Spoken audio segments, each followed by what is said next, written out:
I'm in. All right. So, a bit of a change of plans, seeing as we're do a bit of a side hustle tonight with everyone. Why does everyone have to, have to go to work ahead of the long weekend? It's rude and uncouth. How But dare they? when last we left our heroes, they were in the Rockseeker, the old Rockseeker family cave, fighting hobgoblins, getting up to all kinds of mischief. However, one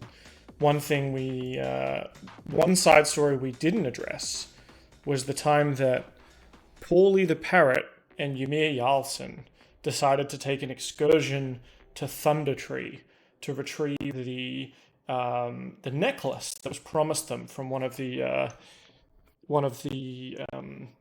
people they saved from the Red Brand hideout. So, Hello. hello. Hey, Jacob. Oh, he's here.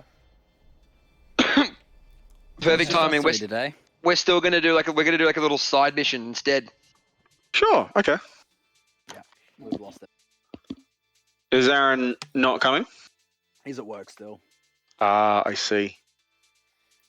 Poor bastard. So we're telling the story of the time that Winfred, Ymir, and Pauly decided to go to Thundertree to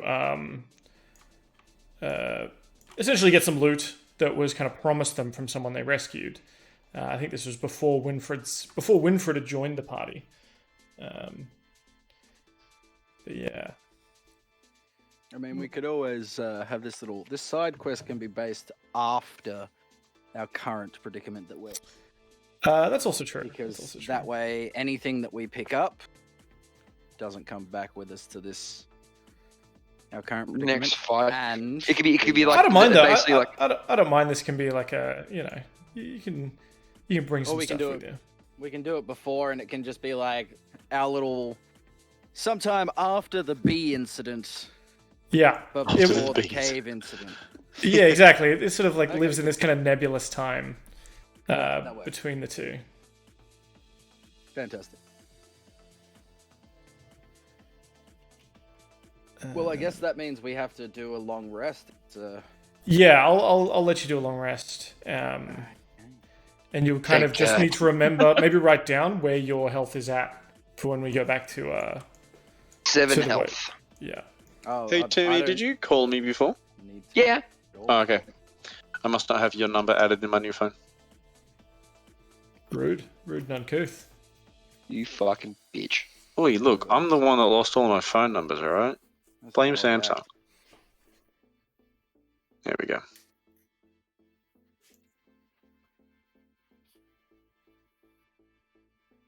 Cool. Alright.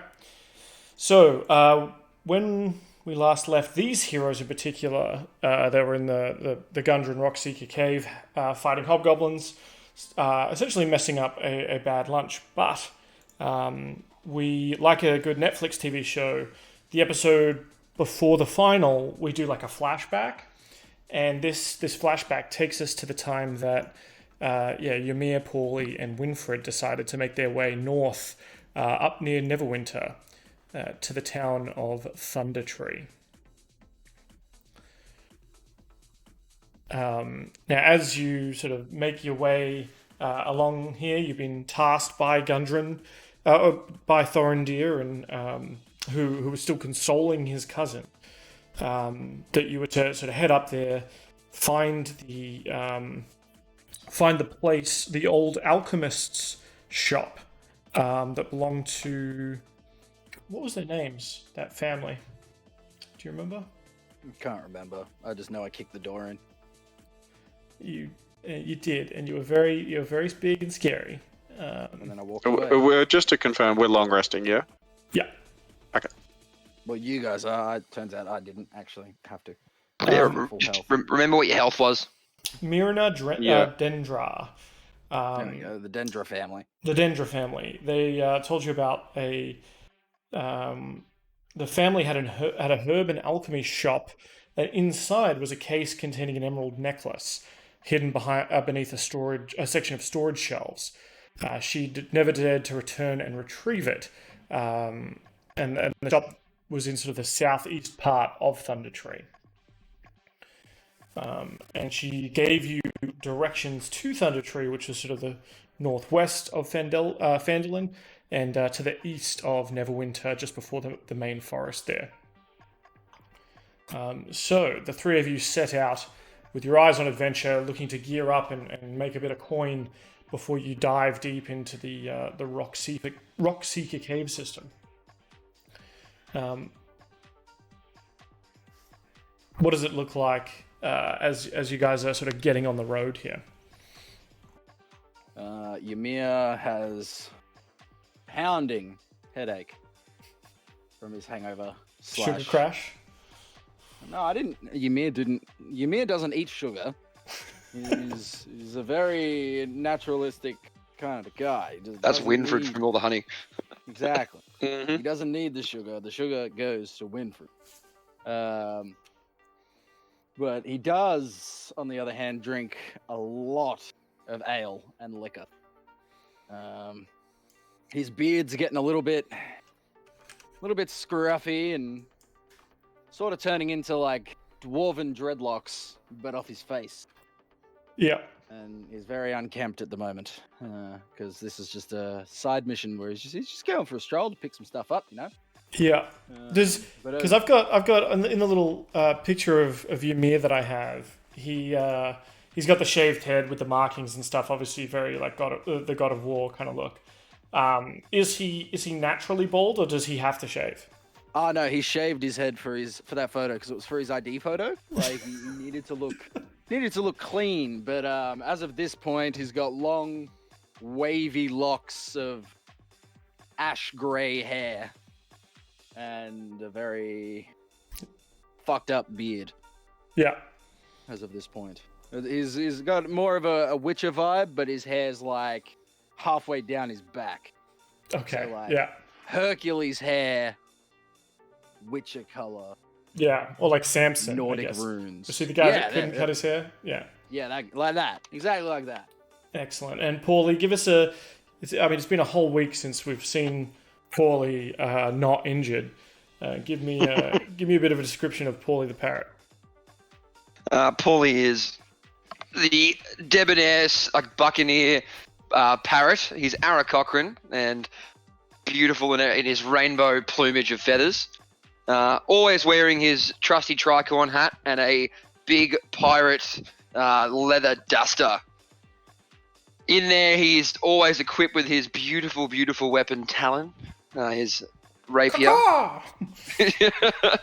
And not afraid to also bring out his talons to fight an enemy if Talon can't do the job. And Winfred. At this point, he's just kind of, fluttering around, just chatting shit with his two party members. Mm-hmm. And Winfred, the newest member of this party, maybe potentially a little bit unsure why they need to head to Thundertree. This may be, I don't think we've discussed exactly where the Yellowfang clan hail from along the Sword Coast here, but Yellow Fur clan, and I'm just going to say they're from the 100 Acre Wood. Yeah. Which You is knew it was coming. Yeah, you knew it was coming. For sure. Should have been the 100-meter wood, dude. All right, cool. So that's potentially northish, up near that Neverwinter Wood kind of area. Hence why they discovered you sort of near that Cragmore Castle in the middle of the woods there. And what does Winfred look like as you hit the road and start making your way up? Making my way downtown. Boxes fast. I'm imagining Terry Crews as a bear. Yeah, pretty much. Like this is Winfred's a nomad, so he's used to this kind of shit. So he's got grey fur, brown. Is he like brown bear, black bear? He's a brown bear. Give me some descriptors. Give me. Take out your adjective chest. Theater of the mind. I see. Pop the lid and paint me a word picture. So why is it that as soon as somebody asks me to describe something, I have a mental blank? But I've been thinking about this all day. Winfred stands very, very tall at 7.5 foot when he's on his hind legs, but often drops to all fours. You just see brown, shaggy fur with blue war paint or like blue body paint covering parts of his arms and part of his face. He generally just wears his kilt, his great kilt, to cover all of the bits that are foreign to humanoids. And other than that, he's just smarter than your average bear. But he's one of those people who doesn't he makes himself small on a regular basis. So then when he does make himself big, it's noticeable. So more often than not, you'll see him sort of like with his head hunched down, or like sort of like resting on his butt or on his all fours or something like that. But as far as descriptors go, he's just an anthropomorphic brown bear with opposable thumbs. And I assume it's just like you're not meant to ask a Scotsman what they're wearing under their kilt. You don't ask a bearkin what they're wearing under their kilt. No, you don't. Excellent. You don't. You generally don't want to find out. So the three of you have been tasked with heading up to Thundertree. You take sort of the main road, the King's Road, the sort of large trade road that Pauly, you remember coming down on cart with the original supplies. It takes a day or two to make your way up there. Are you on the cart again, or are you sort of on foot this time? What's the layout? I'd say I'd be I'll be on the cart. Just Well, who wants to drive it? I'll drive it. I don't know how to drive, but I'll drive it. So I'm 1,800 pounds of bare fat and fur. Shouldn't I? Yeah, I can teach you. I can teach you how to do it. Yeah, I'll good. teach you how to drive. Yeah, good.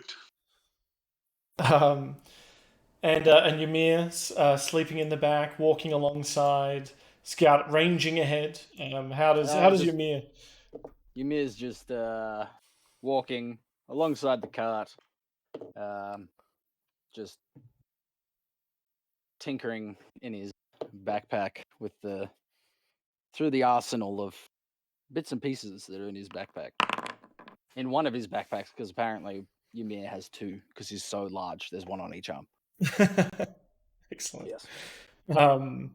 Well, yeah, he's got one thrown over each shoulder, right? Like a a sling but pack they're or whatever. They're stitched together in the middle, so it makes like a double wide backpack. It's double-breasted. So it looks like a ball sack, is what you're trying to say. Yeah, well, it's a back sack. Yeah, right. Okay. He's got a back sack with a shield strapped to it as well. A very armored back sack. Okay, cool. Beautiful. I have a terrible mental image that I will need to scrub clean. You're welcome. There is no hair on it because he is whacked. And after a day or two of traveling, rather uneventfully, you find a small road that kind of turns off. You see the big sign ahead of you that says Neverwinter, a couple of Ks ahead, M1 this way. And then you've got the sort of a small decrepit sign that you find that points off to the side that says Thundertree. Or more like it says like Thundertree, and you like the R's missing. Hey guys, before we go to Thundertree, should we have a quick session at Neverwinter's favorite 24/7 venue, Nev's? Oh, you did. You gonna go to Nev's? Yeah, let's go to Nev's. Tis a silly place. I hear that place is affected by time magic. Like sometimes you go in there on a Friday night and like 2 hours will pass, and you leave on a Monday morning. That's my worry, Timmy. That's the beauty of Nev's. And Pauly, I don't want to get stuck there again like the last time. Um, Left without a liver. But Paulie, you remember that you know a guy on the door that you reckon can get you in. Oh, Hell, you do. absolutely. Yeah, him and I are buddies. Him and I are buddies from way back. And I mean, if you want to go to Nev's, mate, I can make some Nev's happen. I reckon we go to Nev's as a treat afterwards on the way back. Alrighty then. And you'll just see Winfred like rummage through his pouch on his side, and he pulls out these like horrendous sunglasses, and he goes, "Let's go to the Church of Boogie." Yes. I mean, do we want to go now or go after Thundertree? After we get our job done. Done. Then we'll go to Nev's. Alright. Mate, you think I'm bluffing? I'll take you to Nev's right fucking now. Oh no, I know you're not bluffing, but I reckon we'll get this necklace, and then this necklace can basically I mean, it has like a little secret compartment that has an amazing alchemical concoction that makes partying at Nev's even better. Yeah. Just imagine that, but a 7.5 foot tall bear with speed sunglasses on. Have you not been to Puffdorf? Me. I think you find plenty of bears and twinks and magic. That's fucking horrendous. Hang on, guys. I'll be back in a second. Oh no. So Paulie promises to take the kids to Nev's. To Nev's afterwards. Done. Don't worry, Ymir will get his sunnies ready. First round's my shout. And Ymir equips sunglasses. you get +1 persuasion to cut and sick moves on the dance floor. God, you know what I need the opposite of sunglasses. I need things that make me see at night. Yeah, you get disadvantage on any perception rolls that require looking at your phone to see texts. Where you just like, oh no, -1 eyeball. Yeah. All right, cool. So after a day or so, you arrive at a small town, where's my notes? Near the place where the Neverwinter River emerges from the Neverwinter Wood. You come upon a abandoned village. Once this was a prosperous community on the outskirts of the forest, but for some reason this place looks rather dilapidated. There are ruined buildings, trees and brush are kind of growing over everything, and we're gonna get you in there. Let's play characters. Are we still going to the Church of Boogie, or is that later? After. That's later. After, yeah, good. Because you might have a couple of levels of exhaustion coming out of there, and you don't want those going into a fight, I imagine. Look, that is entirely fair, and I respect your decision. And anyone who's bended and had to work the next day will know that. Yeah. Oh God. My life. I mean. No, did it not work? Oh wait, why do I have 2 Ymirs? Hey. Winfred. Double the Ymir. that. Okay. Where's that Spider-Man meme? So you follow the path, and ahead of you are a number of. Why can't you see? Actually, hold on. I need to give you some sunlight. I can also only see. Okay, we're going that way. That's. Yeah, so you're going east. Yes. I was looking to the west, and I'm like, the great expanse of nothing.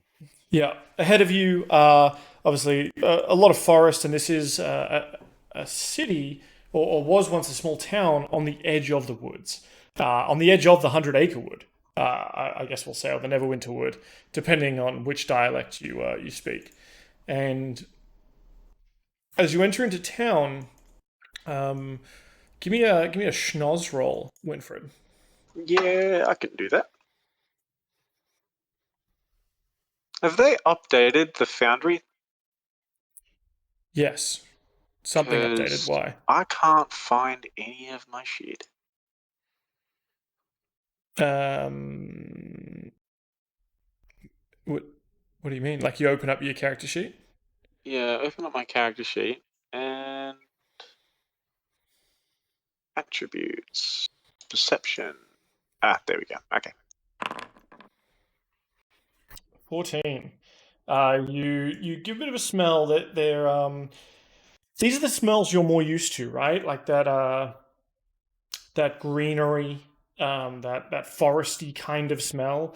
In fact, the smell of human around here is very weak and very old. It seems like regular kind of humans haven't been in this area for, or at least this part of the city, this part of the town in some time.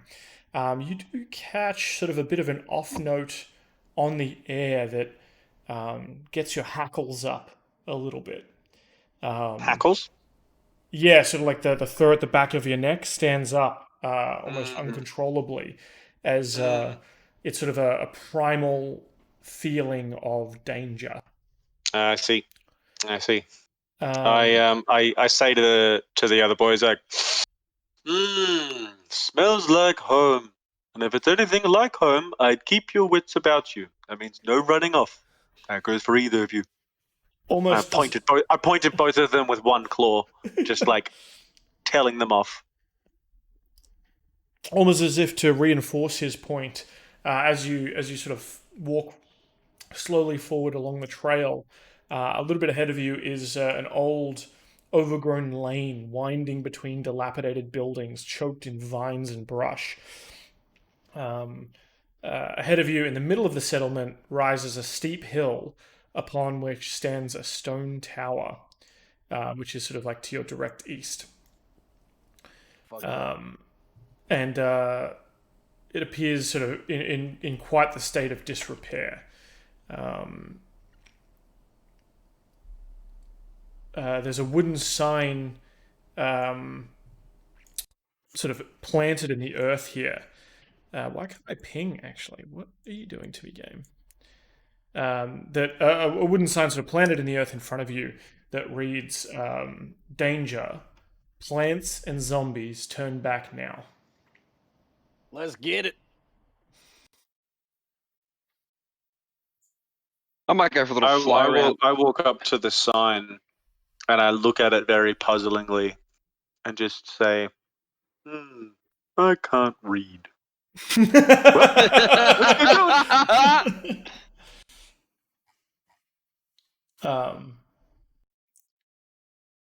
Sure. Okay. Any Paulie, you started to say something. Yeah, I thought I'd go for a quick little fly around to investigate.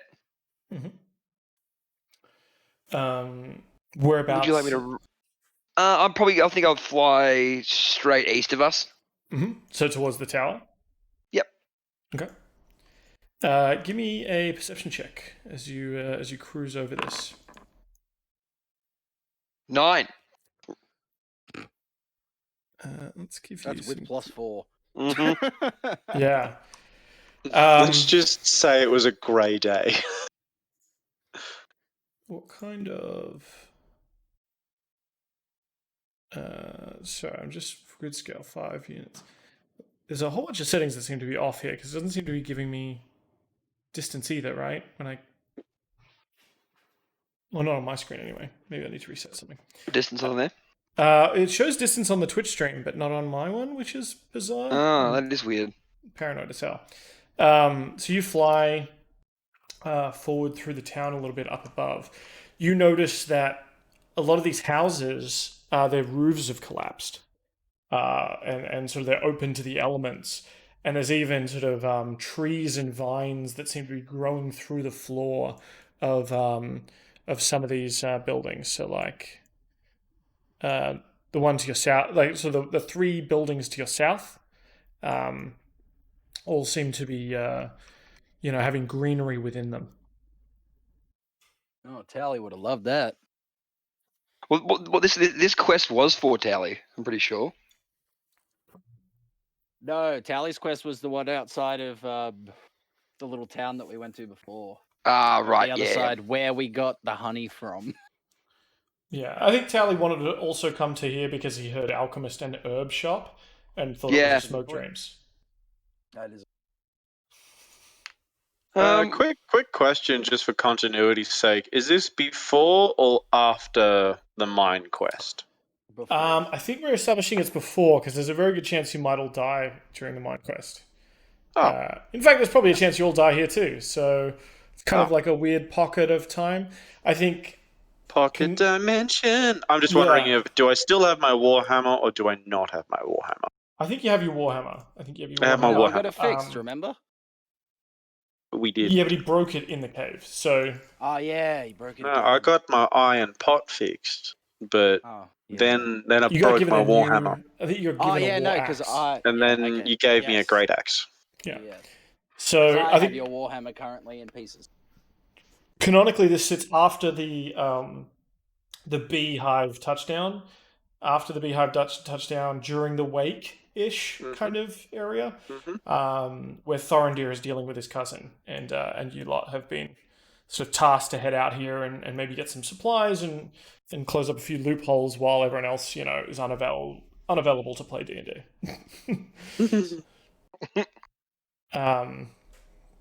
Yeah. So you keep cruising forward, do you, Paulie? I think I'll wait until the boys get up to me. Sure. Ymir's just sort of wandering. Like he wanders like a little bit ahead of Pauly. You coming, Jacob? Yes. So you walk past this sort of cottage that has certainly seen better days, cowering in the shadows of sort of some old trees. These crumbled stone cottages. Can I have a look inside the cottages, or are they locked up? The doors are completely missing from them. The roofs seem to be missing. You can kind of poke your head and have a look. Perception check. Yeah, give me a perception check.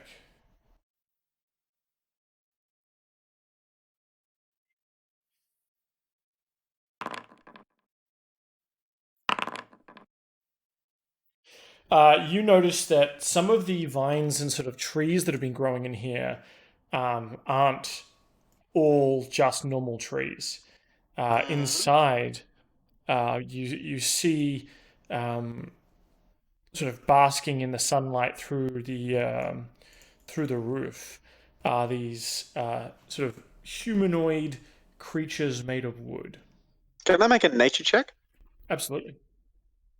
To just sort of determine what they are. Yeah, Is that your yeah. intent? Oh, I've got a bonus to nature because I am a bear. Yeah. Ooh, hello. You're terrifying. Oh, fantastic. You're caught off guard a little bit. Wonderful. With that natural one, aren't quite sure what these creatures are. Perhaps something you've never seen before.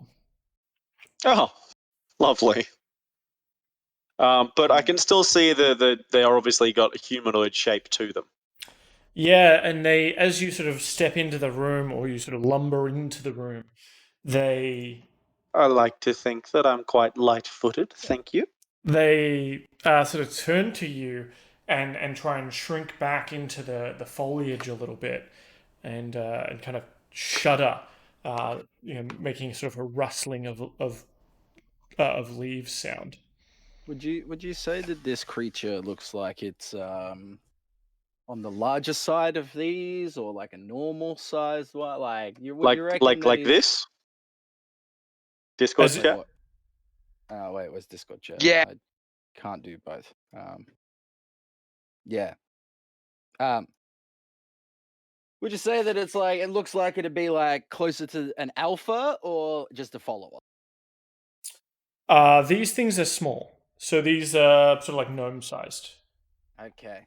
Can Ymir attempt to befriend one? What is Ymir? Tell me what Ymir is doing to try and Yeah. befriend something like this, and then I will tell you what check to make. So Ymir, being a Goliath, likes tiny things that he can protect and look after because he's a simple man. He just likes to protect things and look I'm after gonna say things this. I'm gonna and- say this out of character. This seems like a terrible idea. Oh, absolutely. Uh, So yeah, he wants to try and befriend him because he's I like, know oh, this exactly thing what you're looks... trying to do. And it's a fucking terrible Ymir's idea. weaknesses: swords and kittens. Yeah, pretty much. Pretty much. Puss in Boots, biggest fear. have you yeah. heard of there's a famous warrior, I think, or ranger in the D&D canon, and he has a friend named Boo, who is a tiny giant space hamster. Fantastic. That's what And Ymir's going for. and he yells, "Get him, Boo! Go for the eyes!" And then he'll throw his tiny hamster at them. Amazing. Right. So look, there's precedent, and I'm pretty sure he might have been one of the mountain folk, such as Ymir. There may have been stories told of legendary warriors on their path who have found their little companion, and, Like a little good luck charm. yeah. And you He carry just him wants to be a Actually- friend. with you from season to season, and by the end he's super overpowered. But then at the start of the next season, he's like shit again and can't even beat the first gym. So Yeah, well, it happens. Actually, hey, on that kind of thing about like carrying a smaller creature, one of Jacob and I's good mates, Benny, or my best mate, Benny, he has a D&D character that he really wants to play, where he's essentially Nunu. So, yeah, he's Yeah, got a small boy. yeah, correct. Well, basically he's gonna be the Goliath, but he's gonna have a Goliath, and then the guy riding that Goliath. So it's basically like just always jousting. So does how does Ymir go and befriend this twig creature? Well, what we've is got to- Ymir's idea? We've got to remember that, like, so this creature is hiding in the bushes, like, likes to be covered by things. And there's two of them. Okay, they like to be covered by things like in bushes and stuff. And Ymir likes to think like he's got long flowing locks and a big bushy beard. Like maybe he could befriend these creatures, and they could live in his beard Mm-hmm. as a contingency plan in case anything were to attack or sneak up. They would be like, "Hey, bro, smash that guy." I'm just imagining these things are like Baby Groot. Yeah, They're that's very my much like assumption. they very look like baby Groots. Yeah. But they have legs. Do they have legs? Oh yeah. Well, baby Groot, young Groot ended up having legs, right? At the start Yeah, he of did. Baby Groot Guardians did 2. not. Baby Groot Yeah. did not. Right. Yeah, because he was just a twig for a while. Exactly. I feel you. Yeah. Okay. So you step forward. Give me a nature check. Nature. Me or him? Ymir, because he's 7. Oh.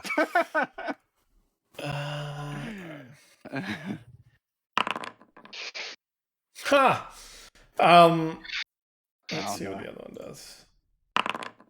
Yeah.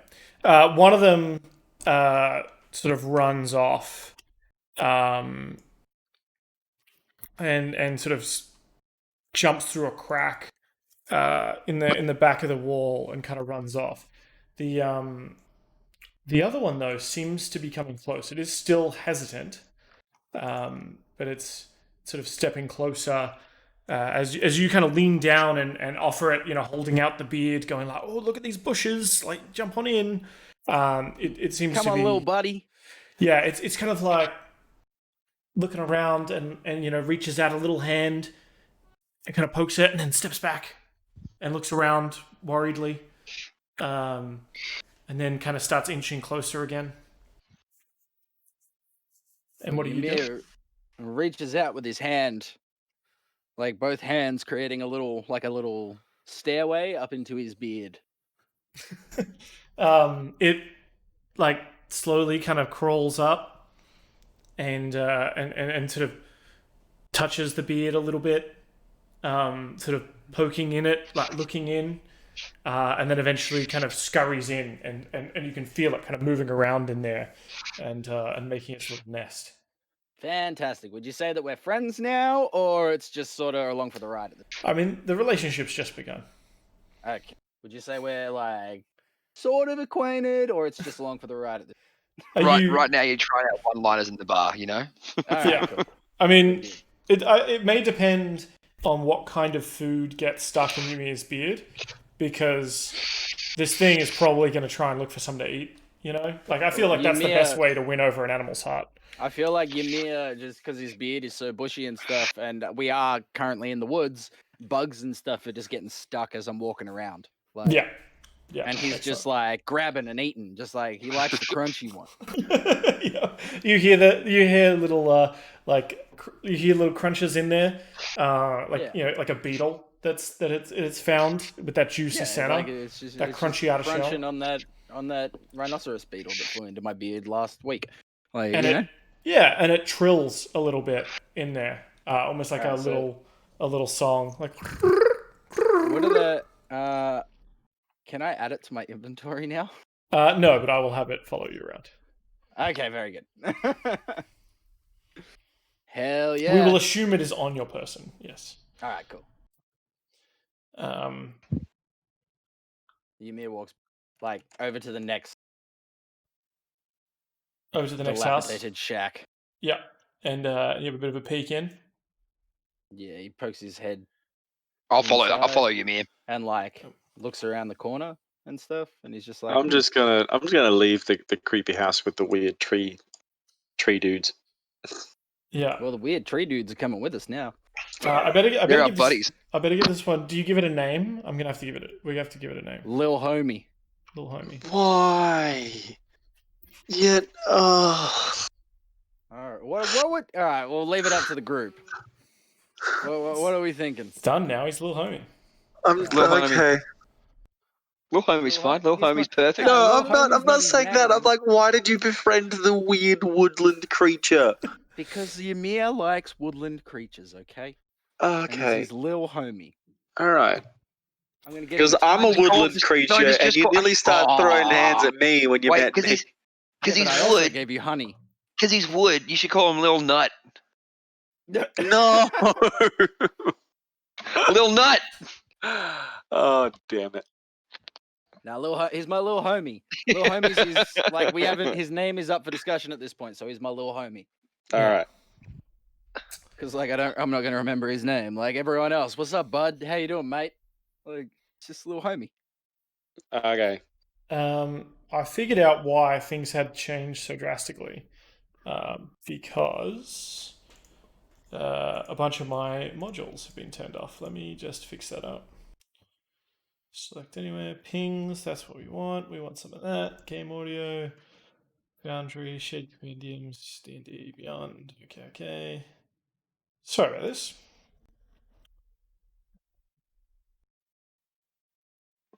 Oh, does he get added into the creatures section for actors now? I can. Oh, not yet. I can put it not in, yet. Yeah. Hold on, this may just refresh.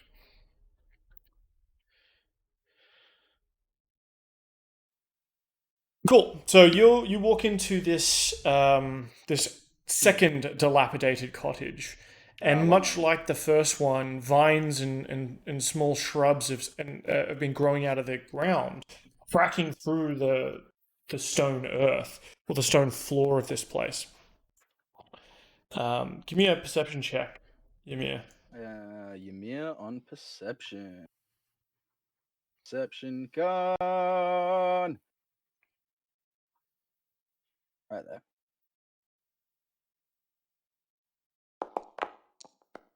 Rip. Ymir don't see shit. Yeah, you're just. Okay. I think you rolled twice.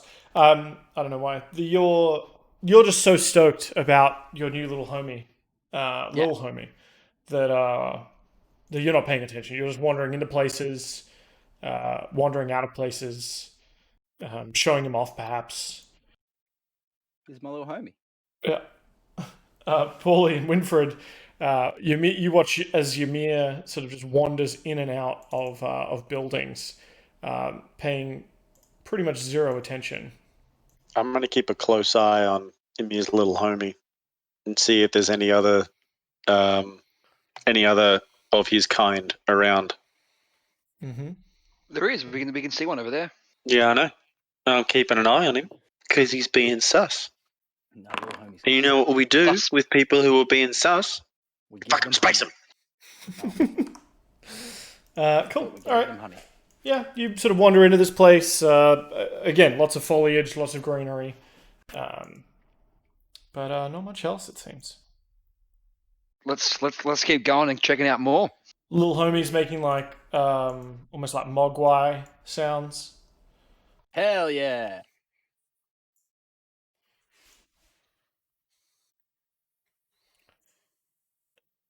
As you approach this house, this one does still have a door. And Can I knock on it and see if anyone's home? you absolutely can. That would be Firstly, though, terrifying there is a sight. weathered. I'll describe it to you. So, a weathered signboard by the door of this large building shows the faded image of a workhorse holding a flagon of ale. We're at the pub. The building is sagging and dilapidated, but it is more.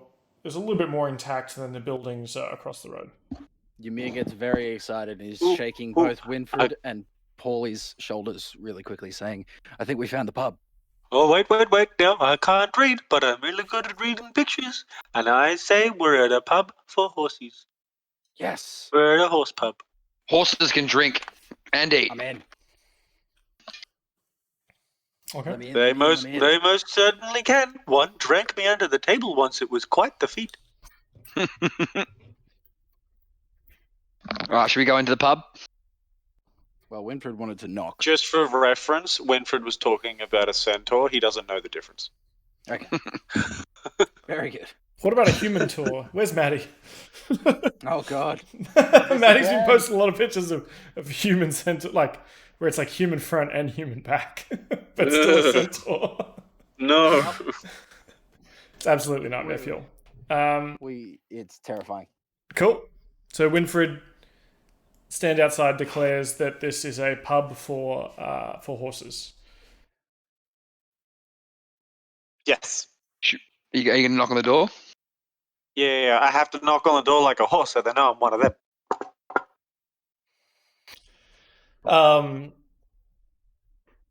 Did that actually come through? That did come through. I heard it. Yeah. Oh, good. You hear what sounds like maybe like a murmur inside, but no one comes to answer the door. Ymir grows weary of this closed door and wanders away Okay. with little homie. Is there any windows or anything like that? No. There are a couple windows. They seem very like dusted over and like almost like smoked. Okay. It's that kind of like you can't really see in at all. This place. I is turn dark. around to Paulie and I'm like, Paulie, I don't think anybody is home. You know what that means? What does that mean, Winfred? I grab my warhammer out and I try to break the door down. Ymir comes running back and goes, Yo, wait! But he's too late. Hang on. I saw you open that door. I saw Sorry, you that was open my that bad. door. That was my bad. Ymir I wanted comes to. running back say, Okay, I just wanted to do the strength roll, see how well I did at breaking down a door. Hang on Sure. a second. Give me that strength check. Give me that attack roll. Ability check. Normal? Normal. Yeah. 11. Yes, you sort of cave this door in. It was definitely not locked by any means, and just it kind of slams open, banging against the wall, swinging shut again, and then banging open again. Obviously, you've broken some kind of hinge or latch so that it can no longer close. Inside, you see two sort of humanoid corpses. One of them leaning against a far table, and they groan and start getting to their feet. And we're going to roll initiative. Okay. Can Ymir just quickly grab a handful of bugs from this bush that he's standing in and give them to little homie? I will For what 24. possible reason? give me a nature check to see what kind of good bugs you get. 12. That's not bad. You get a couple, like nothing real juicy. Like there's no ladybugs or anything like that. You're not getting any of those choice bugs, but you're getting some meaty ones. I just wanted to get him a snack. Another Before we keep exploring, you know. Yeah. Paulie, what was your initiative? 24. Jeez. Oof. Calm your farm, mate. All right. Well, you're definitely first to act as you kind of hear the groan. The zombie in front of you, directly in front of you, has stood up, perhaps woken by the earlier knock on the door. The one sort of in the back of the room is still prone and will spend some time standing back up on their turn. Winfred steps inside the door and says, "Housekeeping." All right. Well, Paulie will jump in here and sorry, we'll jump in and probably maybe even go right behind this. Actually, no. He'll stay here. And attack this bad boy. Mm-hmm. First with Talon. A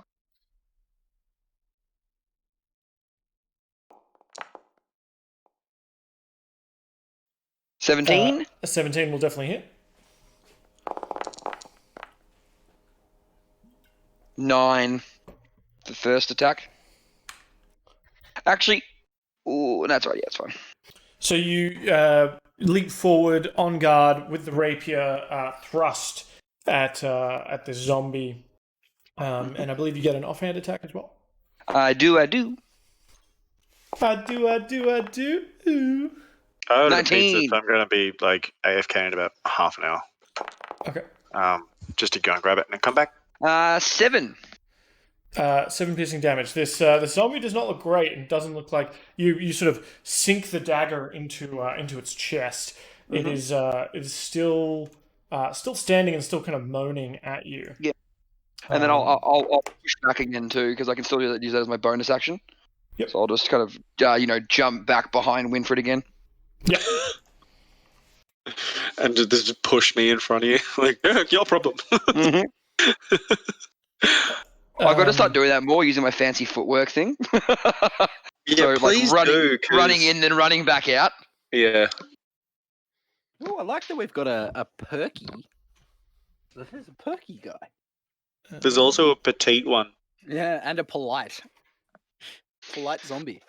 I might have to run out in 2 seconds, boys, because the lady has surprised because she's not here, but she's sent an Uber Eats to dessert for me. So when it's here, I'll grab the ground out. Oh, that's cool. One of the you notice an undead creature step around from the side of the inn and kind of look around with its dead, clouded over eyes and sort of turn to look at you, the three of you, and it hisses menacingly as Ymir, you're up next, and then Winfred. I hiss back. Ymir's gonna rise to the occasion. Just he puts little homie who's like chilling in his hand because he was just feeding him bugs. Puts him back in the beard and just goes, "Hush now," and wanders over to this motherfucker. Back in a sec. And just brings it down. What did we do? I don't even know. You attacked the 12 and hand. Yep. Yes. So the 12 definitely hits, and then it auto roll damage for you, doing 8 damage as you bring down the hand axe. I assume that means you have the big shield in your offhand. Yeah, I've got my shield in my offhand. Absolutely. So you hack into this zombie, knocking off one of its arms. Just comes loose and falls to the ground, not even bleeding. Just sort of there's sort of a black ichor, sort of that splatters onto the ground around it. Ymir, in noticing that they don't bleed, looks back to his party and goes, "They don't bleed blood. What do we do?"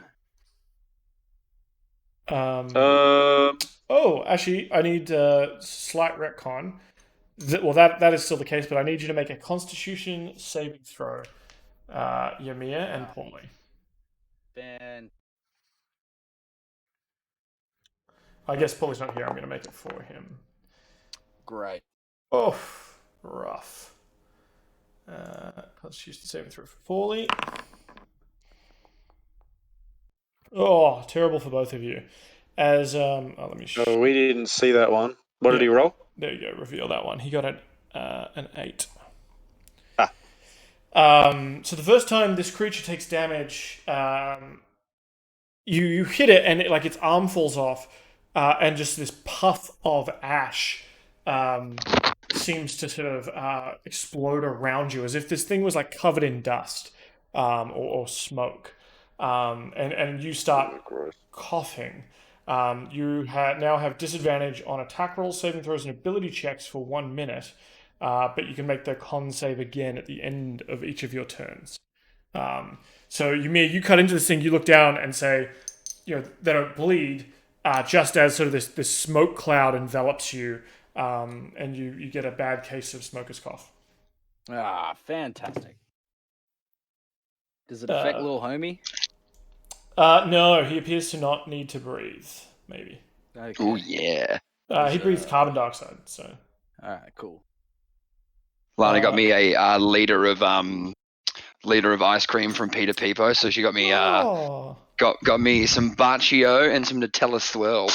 Oh, very nice. What a sweetie. Very nice. I'm going to devour.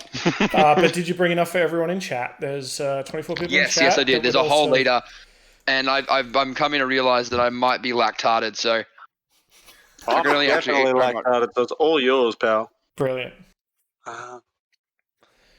Winfred, it is your turn. I will say, actually, Timmy, as you had stepped out, I did just say that these zombies, when you attack them for the first time, they seem to explode in a cloud of smoke somewhat. Right. And you and Ymir both failed your Constitution saving throws and are now sort of coughing up and are at disadvantage until you're able to sort of hack it all out and get over it, and sort it out. Yep. Mm-hmm. I'm going to take my Warhammer that is in hand, and I'm going to give this old mate in front of me a smack. Mm-hmm. And I'm going to like smack from right to left and try and smack him into the wall. Yeah. So, 1 Warhammer. All right. So a 13, yep, will definitely hit. And you crack him into the wall, where he slumps over. However, DC. Let's see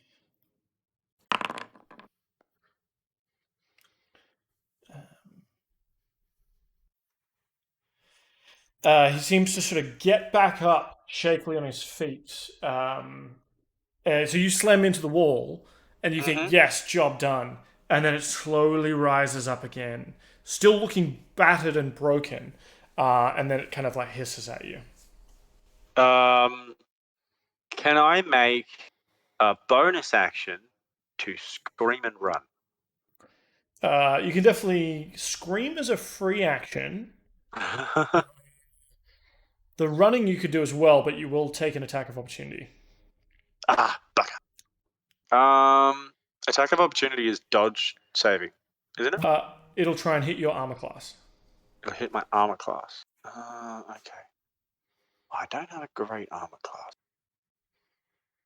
I'm just going to turn around to Pauly and be like, "Oh, these things aren't going down." And I end my turn. All right. Now we're up to the petite ash zombie. Where are you? Okay, you stand up.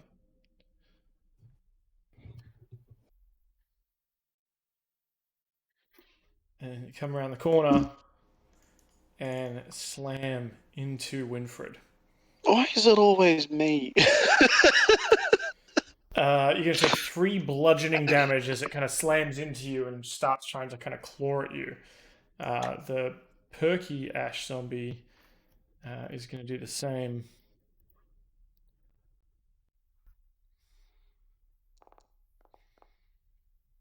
This time you're going to take 2 damage as it slams into you. Gross. As we're back up to the top of the round, Pauly, you're kind of hacking your guts and your lungs out a little bit. You think you can make attacks, but it will be at a disadvantage. Also, Winfred is kind of clogging up the doorway there with his bulk nature, making it difficult to get in and secure the kill on the wounded zombie.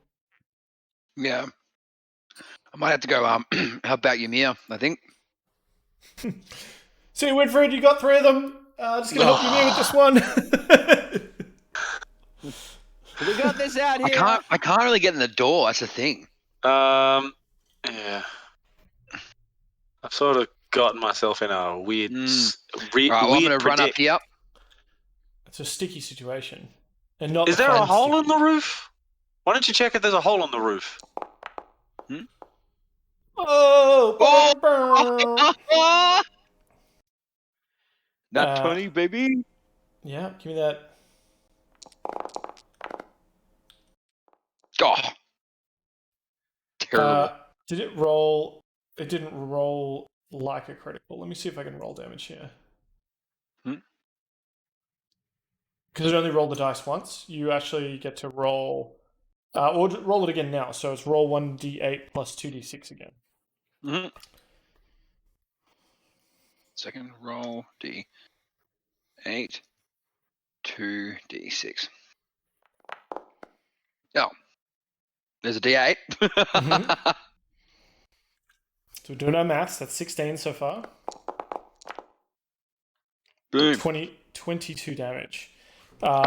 So similarly, this zombie goes down as you sort of fly over there, helping out Ymir, who's just sort of removing his axe from it and coughing. And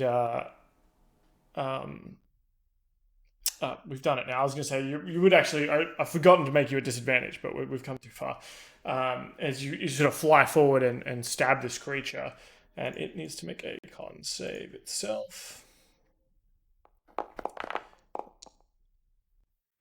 So what was your total of damage here? 22. 22. It also stands back up despite you delivering an incredible blow on it that you think would certainly have destroyed this creature.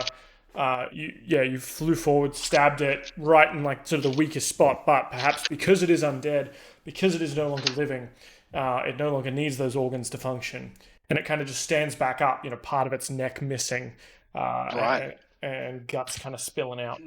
Well, I'll attack it with my dagger as well. Mm-hmm. Do this one with disadvantage because you are still coughing nails. Okay. It's controlled with Foundry, isn't it? I think so. Yep. 11. 11 still hits. So you quick little roll damage. And 7, so it's going to make a con save again.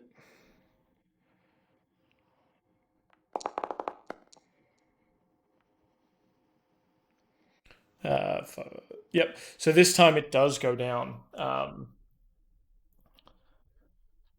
right, and then I'll go back to where I was, and go, Winfred. If you hit them hard enough, they do go down. Okay, got it. Thank you. And it's Ymir's turn. Is it my turn? Oh, Ymir's turn. Okay. It's Ymir's turn. Ymir makes his way back over to the door. Like as he walks past, it goes to walk to like by Pauly, and yells, "Winfred!"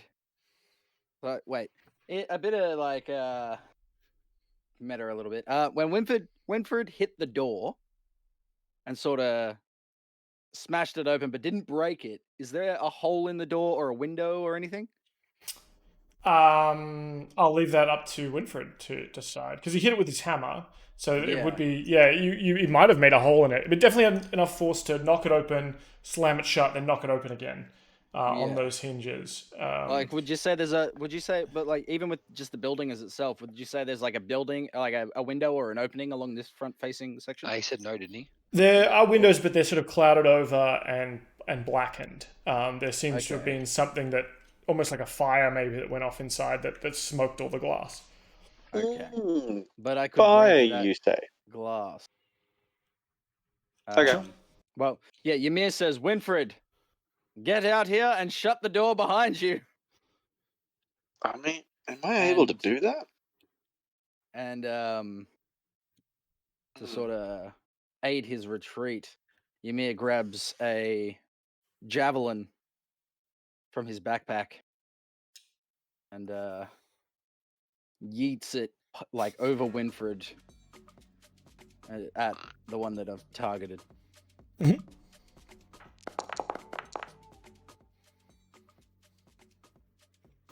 An 8 will hit. Crushed it. Or is that its saving throw? My bad. Mine hasn't updated. That's E20. Oh, I didn't 20. roll. Oh, even better. I didn't roll with disadvantage. My bad. I gotta hold control, don't I? Yeah. Oh, yeah, and Paulie, you get to make another Constitution saving throw to kind of There we shake go. off that cough. Okay. Yep. Oh, Still 16 and 10. Yep. So you do 10 damage, piercing damage to the zombie, as it still has that javelin in it, as it tries to sort of hurl itself dumbly at Winfred. Okay. 15? Yep, that's enough. I've got to do my con save. Yeah, at the end of your turn. So if that's the kind of your thing. Yeah, so how do I do that? I just click on Constitution, don't I? Yeah. And do a saving throw. Yep. Normal. 14. 18. Absolutely. Easily. You hack out a big old loogie and get the last of that tar out of your system. Very good. Cool. Winfred. Yeah, I'm gonna take Ymir's advice and sort of like check them with my warhammer, back out, and close the door. Cool. Yeah, so if you use your full action to disengage, you can get out that door without provoking any attacks of opportunity. You sort of hold them back with the warhammer, and yeah, you sort of get to the door there and are able to close it. Give me a strength check to hold it closed as they try to push against it. Strength check. Just a normal roll. Yeah, just an ability check. Fucking. I mean, that's pretty righto. fucking good. Natural 20. I'll do it. Yeah, that's pretty good. You are able to jam that door shut and even sort of almost like budge it down into the ground so the door itself becomes stuck. You know, if you ever had doors that sag on their hinges, they start like eating into the ground. It's like that. So you think that even if you've held it pretty firm now. You don't think they'll be getting through that door anytime soon? Okay, cool. Hey, Ymir, can I borrow one of your long stick things, please? Yeah, Ymir hand. What would you like? A javelin or a spear? Just a stick, please. All right. Ymir breaks a spear in half, essentially creating a short spear and handing the other stick part to Winfred. That will do. I'm just gonna like stand aside and then right on the, like scratch into the wall beside it with an arrow that says, "Don't dead, open inside." Is this Now, in we symbols established that because you can't Winfred- read? Yeah, didn't we establish that Winfred can't read? Oh shit. So it's got to be in Okay. pictograms. Skull. Okay, cool. He sort of like goes to write, turns around to the others, realizes that he can't write, and then just tries to draw a picture of like a really like mean looking zombie with like crosses for eyes, and his hands up in the air like, "Arr!" And I want to make an intelligence roll just for the sake of it. See how good this picture is? It's a half decent picture. It's slightly below average. Slightly below average. But you get the point. And then I just put my hands out and gesture toward it, be like, eh?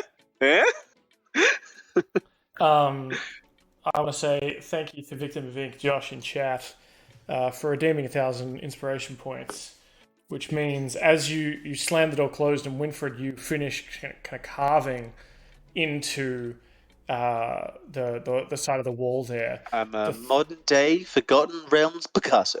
The three of you hear sort of a combination of a screech and a roar, and then the flapping of leathery wings. Oh God! Winfred just says, "Oh, give me a break." What do you do? Can I look around and see if we can see it? Yeah, give me a perception check.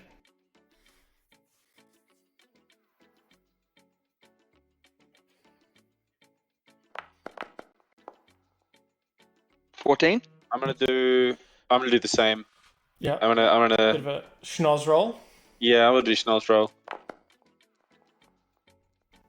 Yeet. As I mentioned, He's just gonna look at the sky. as you yes. as you go to look up Ymir, like little homie kind of pulls your beard down, Yeah. and is like, "No, look at me," All right, little homie. which kind of snaps you back. You know, he's like trying to get that. He's trying to get the beetles and stuff that you've been collecting, the little bugs. Over to the east, at the top of that hill is this sort of round tower with a cottage attached, or you can kind of just make out a cottage through the woods. And the beating of those leathery wings you hear them and you hear the screech before you see it.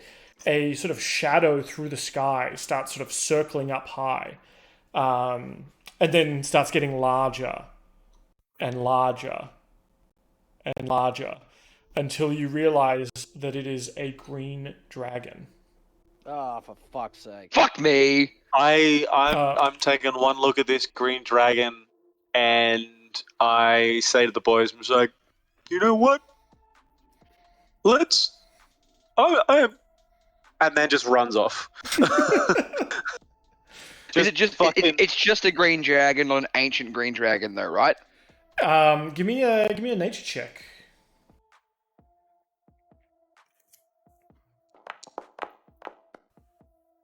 $11.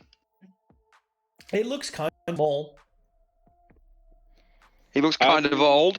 I'm gonna run to the south. Okay. Yeah. Can I point out that your Autobot is really dumb because it stopped me from saying "shut up, idiot." Oh really? Let me. Yeah. I like that I'm editor but not mod. Yeah. I can't do anything with editor without mod. Can I? Let me turn on moderation. You just go /mod. And then my name. Fuck. Oh, you're in trouble. Winfred, I'm pretty sure it came from that side. It came from the east, didn't it? It came from the east, so I'm running south. I can't run back the way we came. There's no map that way. Good point. I mean, we can just run. We can get the fuck out of Dodge. Run back to Phandelver. Cool. There is no way the three of us can take on a fucking dragon. So Winfred, you start making your way through the town, right? Sort of running south. Yeah. You pass by a small farmhouse, and you see sort of a turned over tree, or sort of a large tree to the southeast that was potentially in the sort of the main square at some point, but seems to have been felled, and it's kind of blocking the path, blocking the main thoroughfare of the town. To the south, even further though, you do see. Let me remove this here. You do see a number of other houses. Obviously, some more empty houses here, also full of, or swallowed by a dense thicket of trees growing up through its ruined foundations. The lane continues short past the ruin before ending in an overgrown field. What the fuck is that? Can I roll stealth? Sure.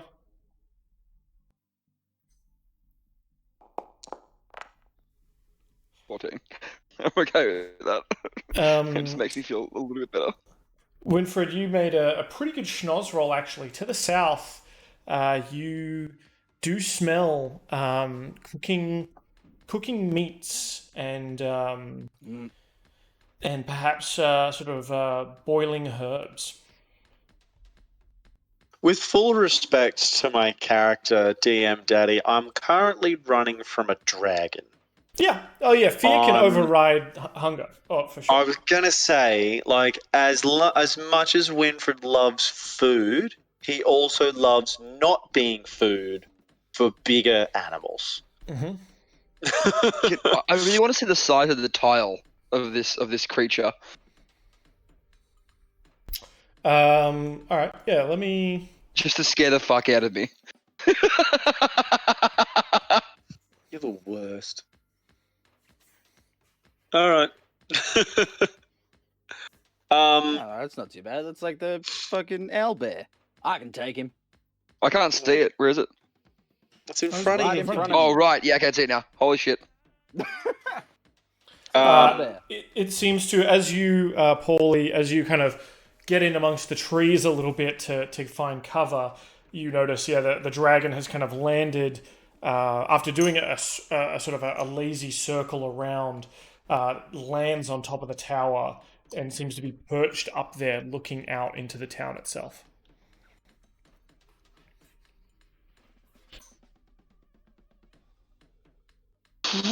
We do.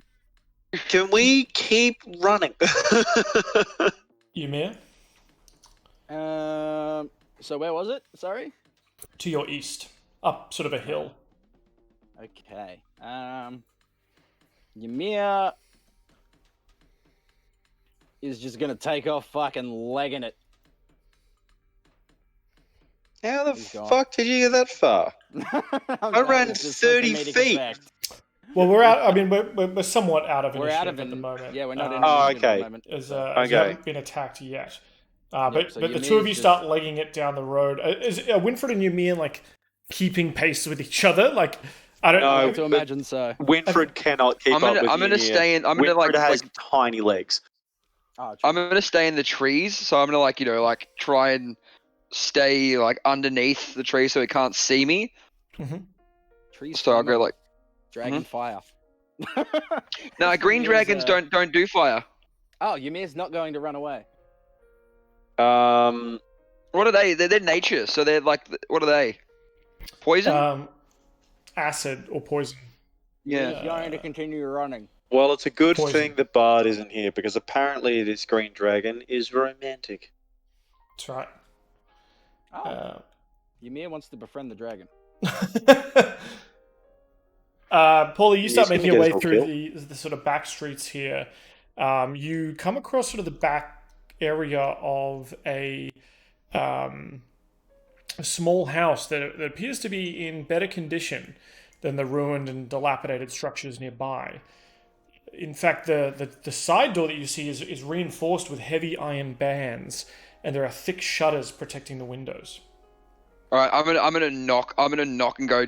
I'm just gonna knock. Let me in. Let me in. Let me in. Let me in. Let me in. As you hear a shuffling inside, and sort of all right, I'll be right with you. This is let me in, let me in, let me in. And eventually you hear the latch kind of open, and inside is a gaunt, white-bearded human who says, "Hello." I'm going to go, buddy, dragon. Like, buddy, dragon. There's a dragon outside. Just let me in, please. For the love of God, let me in the house. I'm just imagining like Darwin from the Wild Thornberrys, but like a parrot. Yes. Let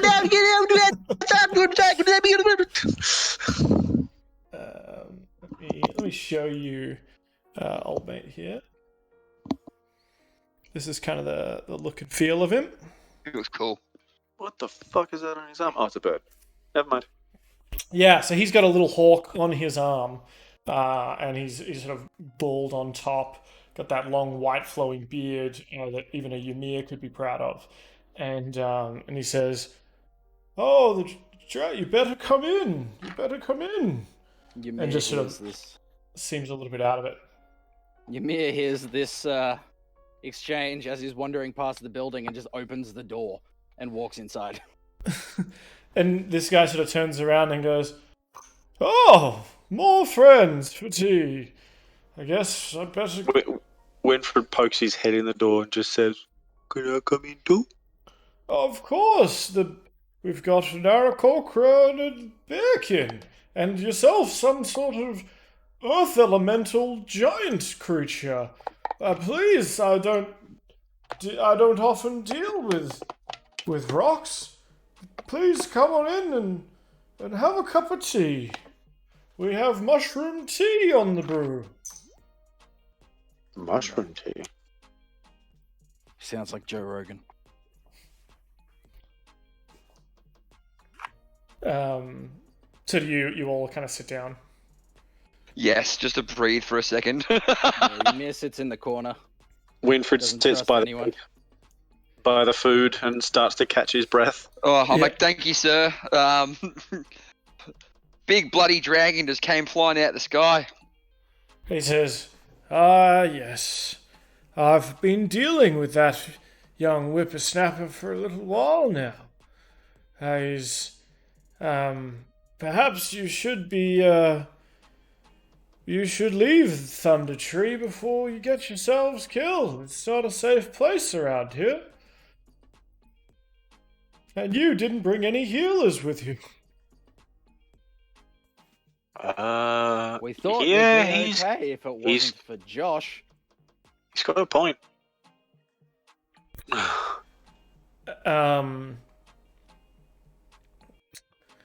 He says, well, while you're here and my name is, and he kind of like looks off into the distance for a bit. Oh, my name is Radoth. And who are you? My name's Pauly. We have the big, beautiful bastard over there being Ymir, and the lovable bearkin is Winfred. Hello. A pleasure to meet you. We don't get many Aaraockrans out this far. I didn't think the winds were appropriate down up north here. No, I'm a bit far from home, but wherever the wind does take me, I seem to go. And mountain men such as yourself are usually found in the deep norths of past the spine of the world, the Dragon's Teeth. Or the Dragon's Teeth Mountains. What brings you down to these, well, I wouldn't say warm climates, but perhaps, not so brackish climate, Ymir? He just nods. Indeed. And, where are my manners, of course. Would you like some tea? And he sort of offers small little pots of tea. Just please. He says, from the finest mushrooms around town, I've got my own little grow stash, if you would believe it. Though it has been harder to get around lately with Venom Fang causing a ruckus and those bloody cultists trying to get in his good graces. Thorendir likes mushrooms. Do you mind if we take a couple for our friend? He couldn't make it today. Of course, yes. I have plenty to share. Can't let you know where they're grown, though, or else the revenue might find out. Winfred takes some in his big hand and stuffs them in his pouch. Are we talking like a marsupial pouch or like an actual? Oh, Dude, turns out this whole time he was a koala bear. Maybe you know how great kilts have like the pouch, the front spog. pouch that they can make. Yeah. Is it the spog? Is that a real thing? Out of character, because I didn't write the name down. What was the lady's name who said about the necklace? Myrna something or other. Okay, cool. I just wanted to ask. Last name. We need the family name, not the first name. To find out which house was theirs. No, we need the Alchemy Shop. That's what we're looking for. The old Alchemy Shop. Right. Yeah. Okay.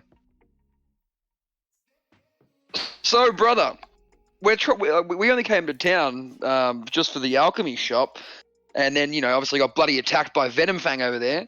But would you happen to know where this Alchemy Shop is?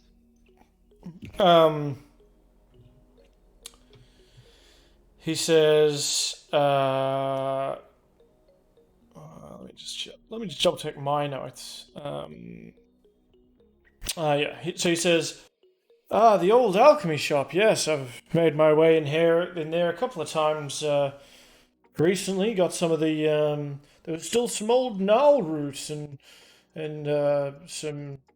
And he kind of drifts off a little bit, just looking off into the distance, mumbling to himself. And there was a bit of yes. Yeah, that's what I mean. I need some gnarl roots. So where is this alchemy shop? Oh, hello, friend. Can I help you with some tea, perhaps? And then he says, "Wait, you're looking for the herbalist? Oh, yes, the old herbalist shop. Well, it's ruined now, I'm afraid, and a lot of the shelves are a bit broken. But to the east of the town centre, east of the general store in the centre of town, you'll find the herbalist place. Though I do warn you, beyond there or around that area, there have been some dragon worshipping fools out there trying to get the dragon's attention, trying to get in its good graces. They think it will help them do whatever it is that humans do. I don't know. Oh, well, that would explain the bird guys at the horsey bar.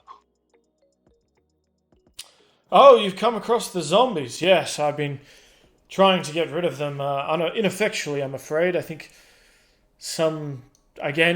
humans just not in tune with nature, meddling with things they don't understand, turning themselves into zombies. Yeah, they don't seem to die immediately. Do you know if there's any special way to make sure they stay down? Well, if you have a cleric or a paladin with you, perhaps someone with sort of holy faith. I've been doing what I can with the power of nature behind me, but it's not excellently effective against the undead. They can have quite a blight-like nature against the living. I've had to resort to growing my own small army, in fact, to try and deal with them once and for all. Oop, pizza's here. I'll be back in a second. Ymir snaps to really quickly, realizing that he hasn't felt movement from Lil Homie in a little while. Wondering if he's left Lil Homie outside. Has Lil Homie fallen out of his beard? You reach in, and Lil Homie, you feel Lil Homie in there. He's in there having a snooze. Just he's wrapped himself up a little bit to make a little beard hammock. Ymir was about to go into a frenzy and go beat the shit out of that dragon. Tell you what, if Lil Homie was missing. Radolf says, "Oh, I see you've met one of my little side projects here. I've been growing them in hopes that they'd be able to help me run the dragon off, but alas, they are small and twig-like, and I fear that he would crunch them to pieces almost instantly. We may need another couple of years for them to grow big and strong." Yeah, sadly, the dragon will then also get big and strong. It's true, but I feel that Mother Nature has been around longer than the dragons, and perhaps she will win in the end. What would you say the concoction of Fuzzy Knight would do to something of a nature archetype? Fuzzy Knight. Can you describe to me again what Fuzzy Knight does? Is that the alcohol? Fuzzy Knight was that really, really potent alcohol that just makes you forget. Okay. So it's like Rohypnol, but alcohol. Can it work on a dragon? No. If I were to give a little bit on some food to Lil Homie, would it speed up the process of him growing? Excellent question. Or would it completely destroy him? Well, it's a powerful sedative, right? I don't know much about my plant lore. This is Dan speaking. The Druid obviously knows. But from a world building perspective, what kind of poison is this? Is this raid, or is it like what does chloroform do to plants?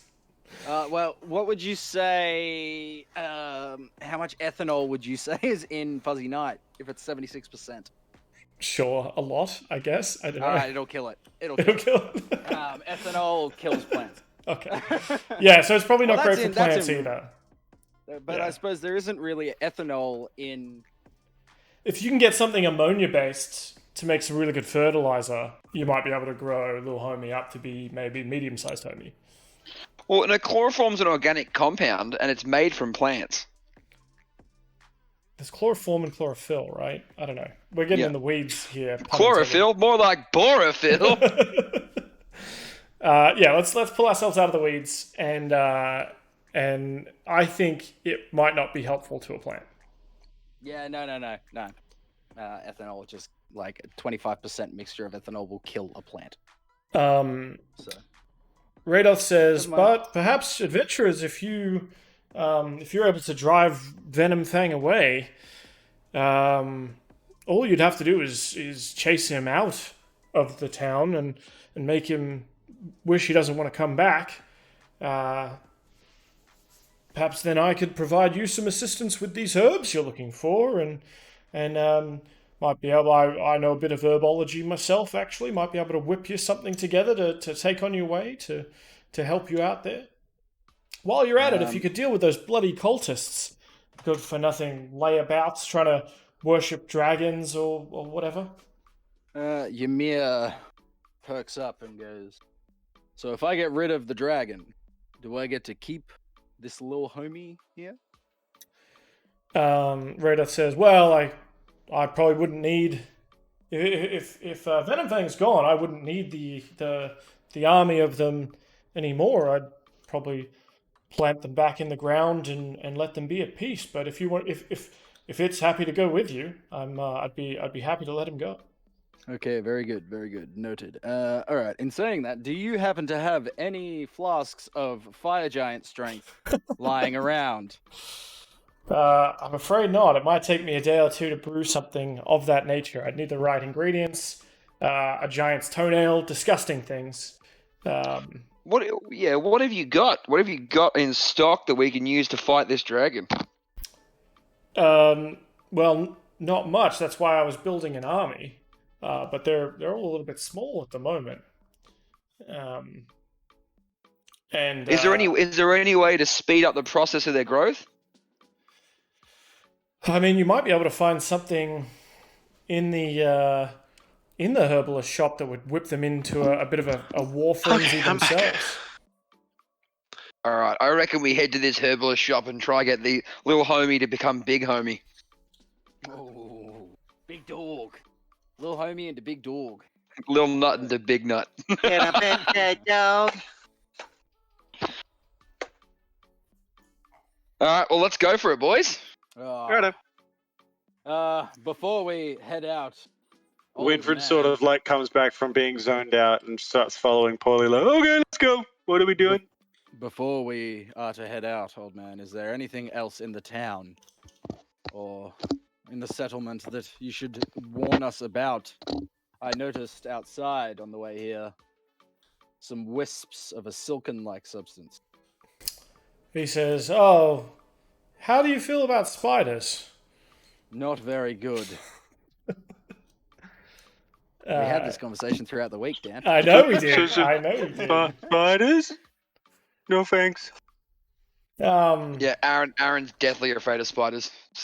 Yeah, so am I. He says, "Well, there are some spiders that have sort of moved into the general store. If you want, you could kind of skirt around that area. But the quickest route is certainly through the middle of town." All right, old man, do you have any oil available? I mean, I have some resin, but I've been saving it for my birthday. Ymir just shakes his head and walks outside towards this silken-like substance, rummages through his backpack, and he's aiming for about here, through the door, and just hocks a flask of oil in there. Okay. One of his flasks of oil. And then... It shatters on the cobblestones at this intersection near the middle of the village. He throws it kind of between this, through the trees into this narrow lane that's winding up the hill to the north. Oh, no. He was trying to... But to the south, where is that ruined building sort of covered in webs that he's sort of throwing the oil flask, Yeah, that's right? what he's throwing it at, yeah. Like, at the doorway to try and get it through the gap that he can sort of see through a little bit. Yep. Got, like, so that webs sorta... stretch out across the lane from the building to the trees to the north side of the road. Yep. So, Oh, what have I done? Wicked. Cool. So would you say it went in? Give me an attack roll. Like a... He wasn't trying to attack. He was just aiming for the doorway. Yeah, but it's like throwing a dagger, right? Like it's aiming for a general kind of direction. And I'll choose where it kind of landed based on that. All right. So would you say that's an attack roll? So would you say strength or?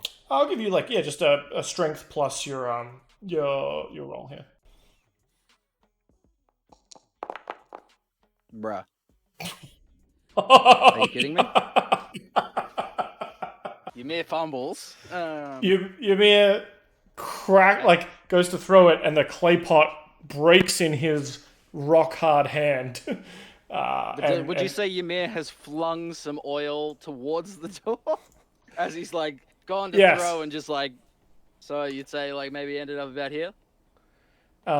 He is mostly covered in oil. Well, actually, we'll make it a cone.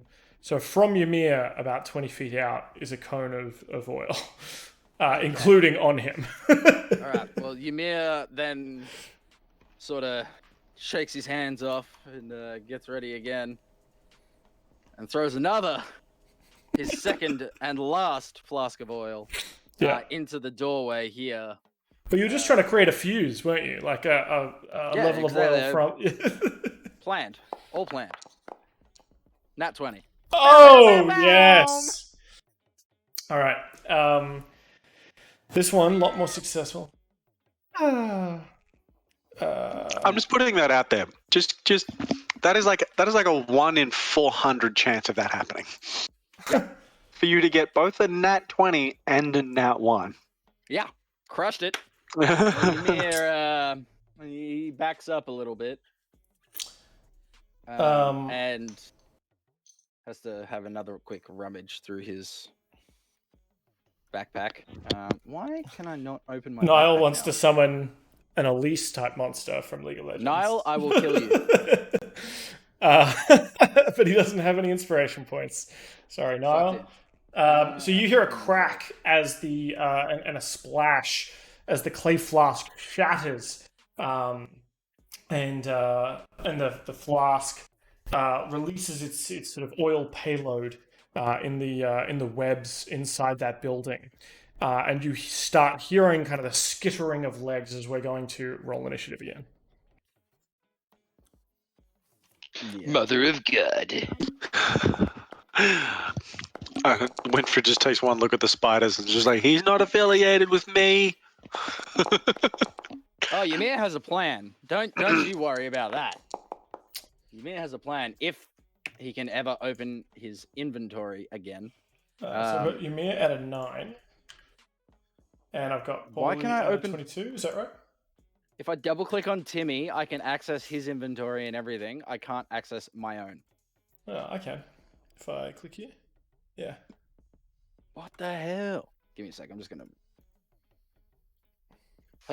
Forge, what are you doing to me? Sometimes Forge has an issue where like it'll needs to like catch up for a moment if you've alt-tabbed or been clicking outside of it for a bit.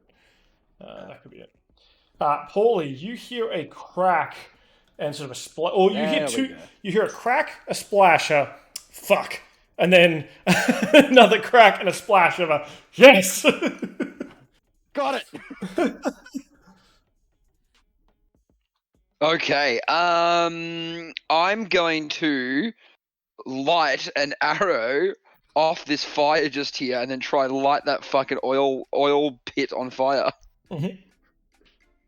So I see you moving yourself, Dylan. You don't get to fool me. I know, mate. Ymir took a step back to there. Yeah, we'll see. I'm probably going to make you make a dexterity check, dexterity saving throw anyway, as the flames are going to leap up, and you're still somewhat covered in oil.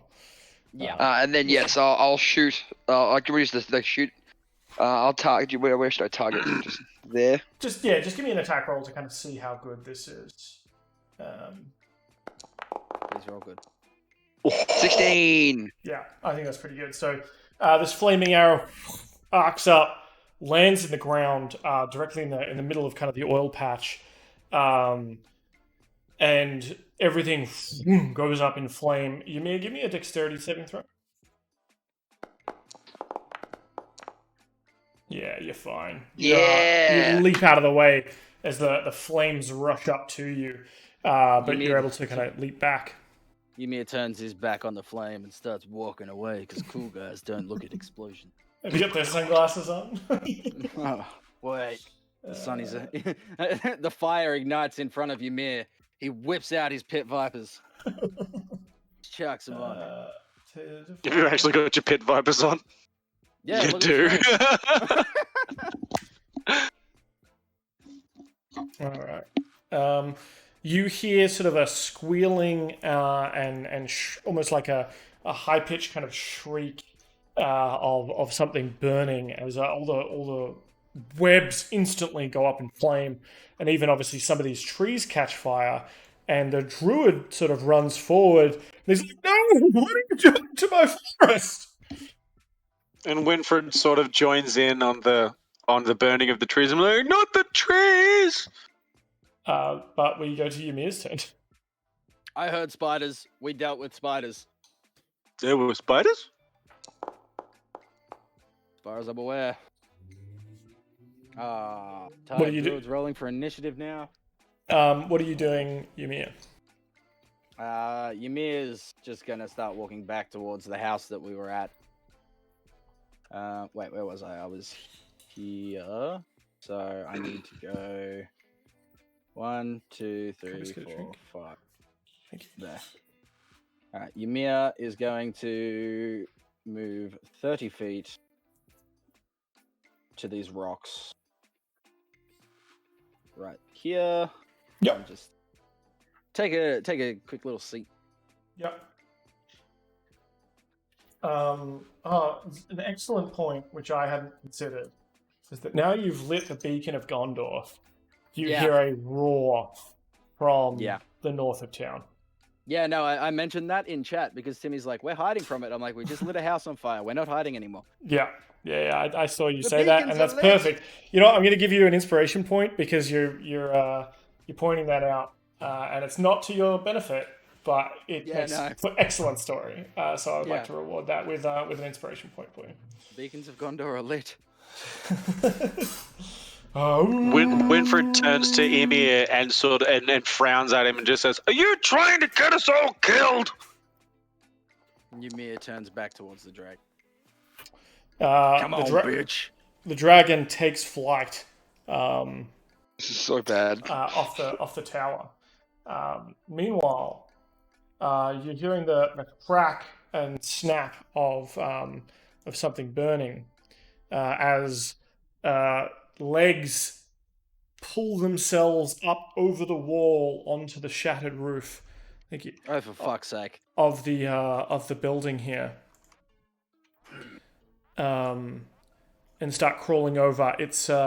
It's mandibles and legs. It's hairy legs and sort of it's got its little mandibles in front, singed and somewhat on fire as it crawls up here, and gets to the sort of top of the shop and starts making its way down to get out of the heat zone, out of the blast zone.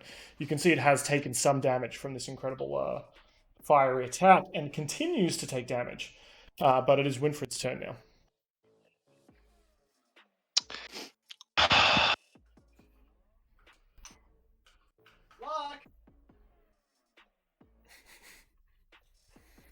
I'm going back inside.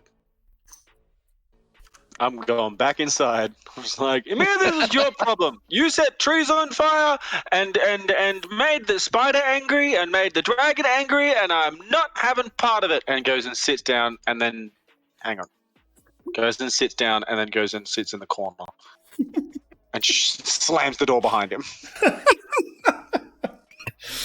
Okay. All right. I don't think Dylan's kind of walked off, but little homie in Dylan's beard, at the sound of and sight of these burning trees, and the crackling of wood, little homie starts freaking out and kind of flailing around in Ymir's beard, violently, in fact.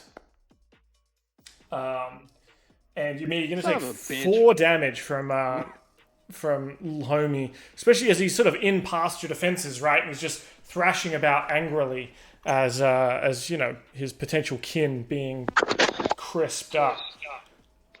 Pauly, Winfred walked past you, slammed the door closed, and the druid is kind of looking at you like, "What are you? Yeah. What? Why? These are trees."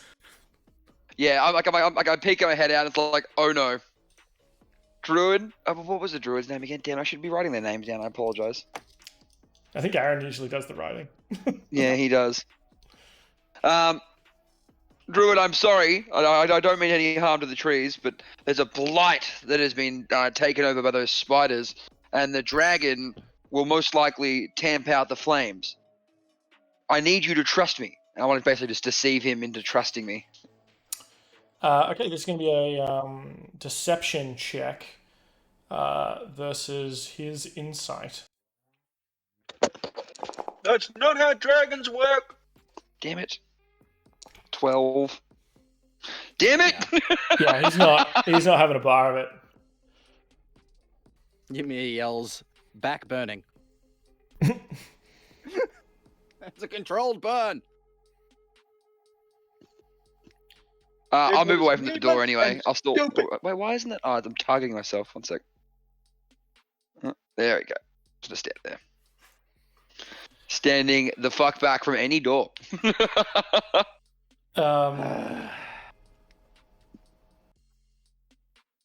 He oh, it's not. Oh yeah, it is his turn. Oh, yeah, okay. Another set of legs, Ymir starts climbing out of the building.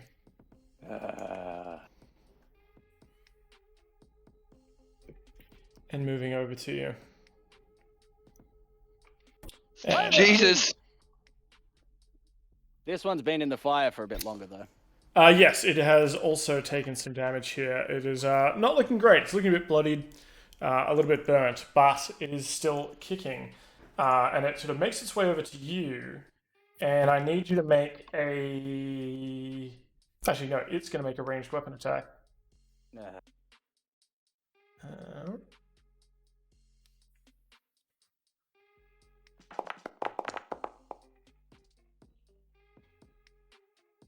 Oof. God damn.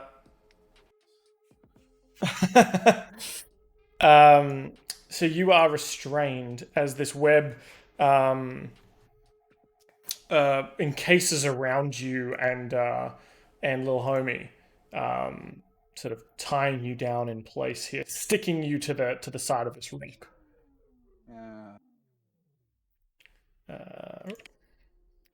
Shit. On your turn, as an action, you'll be able to try and make a strength check to bust out, or someone else can make an attack roll or try and light it on fire or something like that to get you out as well. As you're restrained, any attacks you make are at disadvantage, and any attacks against you have advantage. But you can still make attacks, so you can theoretically also try and cut through your own bonds, right? It'll just be at disadvantage. Yep. I also redeemed inspiration for myself. Okay, that's to roll twice and take the better result. Yeah. So now I have 2 inspiration points. Oh, right, in chat. You okay? All right. Yeah. All right. You got two in the tank. Two in the chamber. Let's get it. Two in the chamber, and if chat thinks that's unfair, they can donate inspiration points to the DM as well, which would also be very good because first it's the druid's turn, and the druid kind of looks at you, Pauly, and Winfred, and says, "I guess I was wrong about you. I thought perhaps being of part animal nature yourselves that I could trust you to do the right thing around nature, but you've gone off and perhaps you've been around the humans for too long and taken up their ways." And he sort of gets the hawk that was on his arm before and had been sort of sitting taking strips off this meat. He casts. He seems to sort of whisper to it in a bird language, which Paulie you can kind of make out bits of. I would assume. Mm-hmm.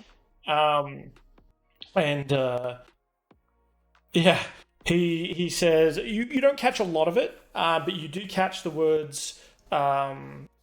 You sort of hear him say something along the lines of, "Tell the Emerald Enclave," and kind of gives your descriptions, and then he sort of the bird kind of flies out a hole in the wall and out into the distance. All right, you hear a roar. How far can a dragon fly? 40 feet. Oh. Does he just drop to the ground after 40 feet? No, he stays. Damn it. Stays flying. He's got a hover mechanic. That's right. He's probably a good 40 feet up in the air. And seems to be making his way over here. Letting out that sort of Godzilla cry. That. As it's your turn, Ymir.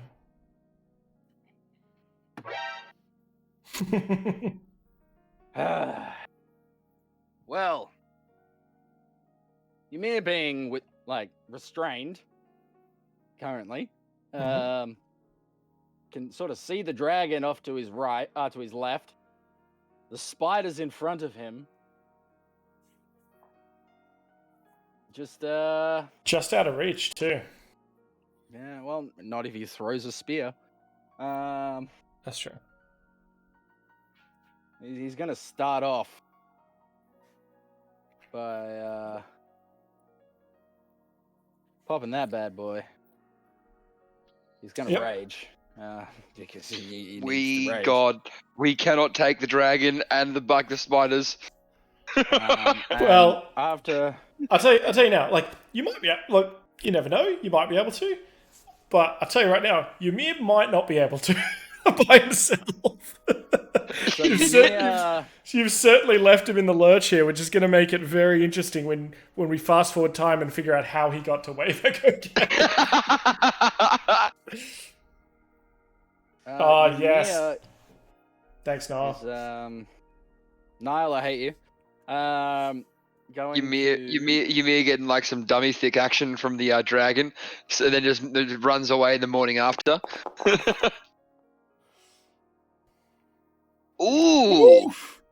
Good job. Now you got to roll it again because you are at disadvantage being restrained. Can I just use the inspiration up to cancel to even it out? Absolutely, you can. So yeah, burn one of those 2 inspirations. Yep. So 14 damage as you're restrained by this web. You're able to sort of slip a javelin out or a spear out, and as it kind of comes over the rock, the many legs sort of starting to wrap around you and almost like add more web. Your vision almost disappearing, and you get a sort of a burst of inspiration.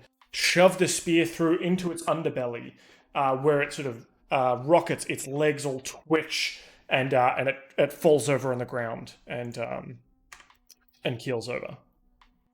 Sucked in, idiot. You're dead.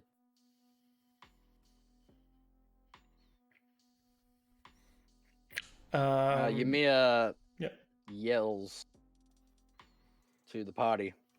My friends! I've killed one! Get the fuck out here! Was it the dragon? It's one of the giant spiders! Get out here! I just don't like things that are bigger than me that can fly. Bird! I mean, yes, I'm coming out. Would you say I'm still restrained, or did I like burst through the webs and kill that No, spider? because you can use your action to try and break the webs, but instead you tried to attack. So, Okay. yeah. This Well, guy can one-shot us. That's I what I'm worried suppose about I'm- right now. The other spider starts making its way over to you, Ymir, Oh, for fuck's sake. skittering across up on your grill here. It's going to attack you with advantage. What has it got? It's got a big old bite. It's just got a big old bite here. But its fangs try and sink into you, Ymir, despite being unable to move.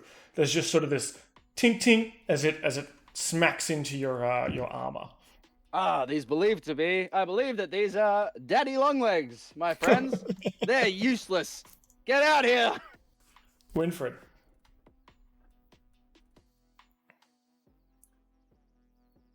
All right. I take a look at Pauly and be like, I'm not happy that he burned down the tree. It's not cool. Trees have feelings too. And I get up and I walk over to the door. I open the door. I see the shit show that's happening outside. I'm like, you're in this on your own, you dickhead. And he says, excuse my French, and then closes the door and then sits back in the corner. Cool. That roll was a mistake. I'm just doing some inventory sorting. That's cool. Little homie scratching away at you, and little homie's also upset. He's gonna claw away at you a little bit there. I think you'll probably be fine. Again, it's like it's like you can feel the scratches, but it's like a kitten. Yeah.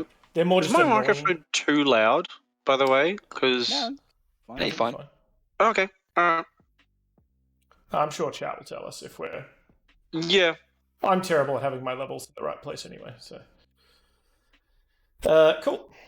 Pauly, you see Winfred go to the door, yell at Ymir, and slam the door again. Look, I'm gonna try keep talking to this druid because I wanna fix things with him. He's been a buddy. He let us in when we first saw the dragon, so I want to try and convince him that we are good people, and he should tell the hawk to come back. All right, what do you say to him?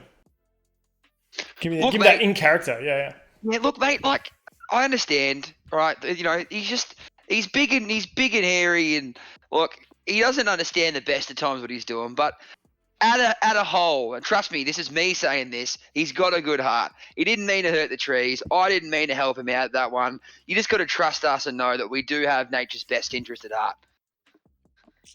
Would it help if I was also against him doing? Could we make a group persuasion check? Well, what does Winfred say to sort of back up Pauly's case Well, here? apart And if from- it's apart good, I'll from give Pauly advantage. Apart from my performance before, I said I sort of mentioned toward me and Paulie, but like, yeah, me and the bird, we really like trees. Where I come from, the trees talk to us. They have feelings. Yeah. All right, Pauly, give me a persuasion roll with advantage. Done. Fuck me! What the fuck is that bullshit? Can I also make a persuasion check as well? You may be able to on your turn. So I Okay. gave him advantage because you were helping him. Yeah, aiding. Alright. fucking, that is bullshit. I'm scared. No, look, the druid's not going to hurt us. I just don't want him. I just don't want him to, badmouth us. Radolf. I'm Sorry, also going to just yell at Ymir. It's like, Ymir, just cut yourself free and come in the house, mate. In a minute! In a minute. Radoth sort of sees the dragon coming, and sort of looks around and goes,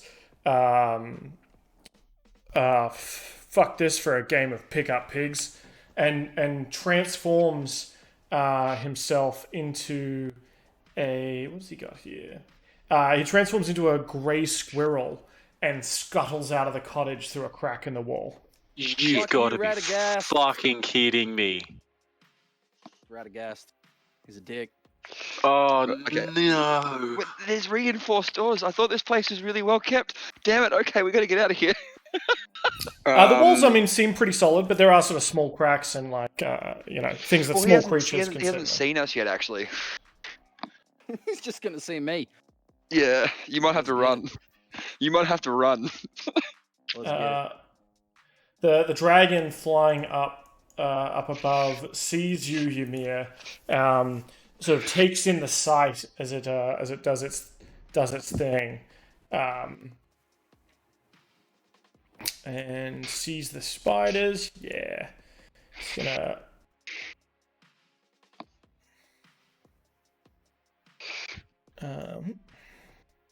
Oh, for fuck's sake.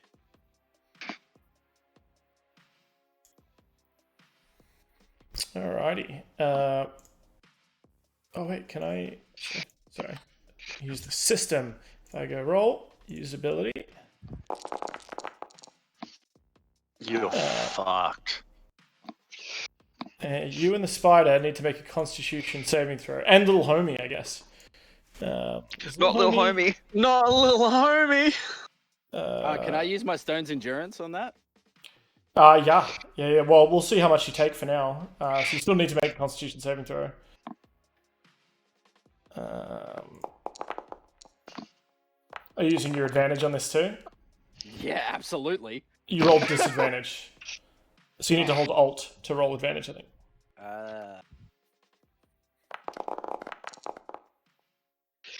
Oh, well, no, I'm not. Oh, yeah, 24. Yeah. Cool. Constitution for the spider. Okay, so Spider's hurt. yeah, the spider is not stoked. Actually, is it? It's not resistant to poison either. Okay. The dragon exhales, and this poisonous gas floats down with some force. This sort of green cloud. Each creature who didn't hit a 14, which is everyone but Ymir, takes 42 poison damage. Ymir, you take 22 poison damage. Oh my god. And I use stone's endurance. Yep.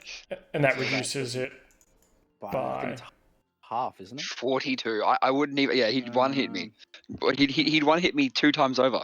No, He actually, he would disintegrate you. 1d12. yes. He would turn into like chicken bones. That's it.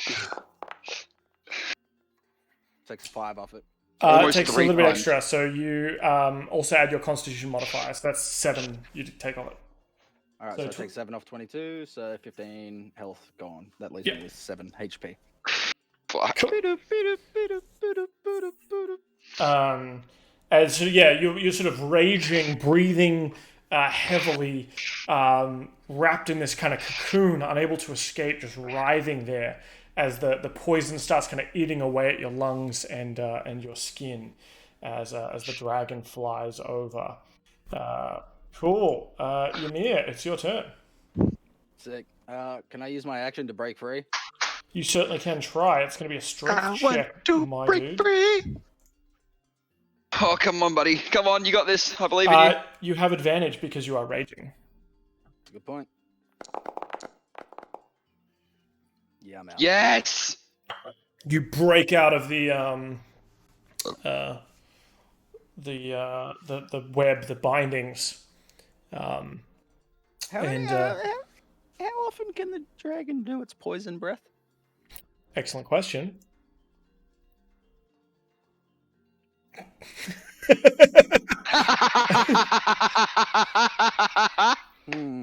Yes.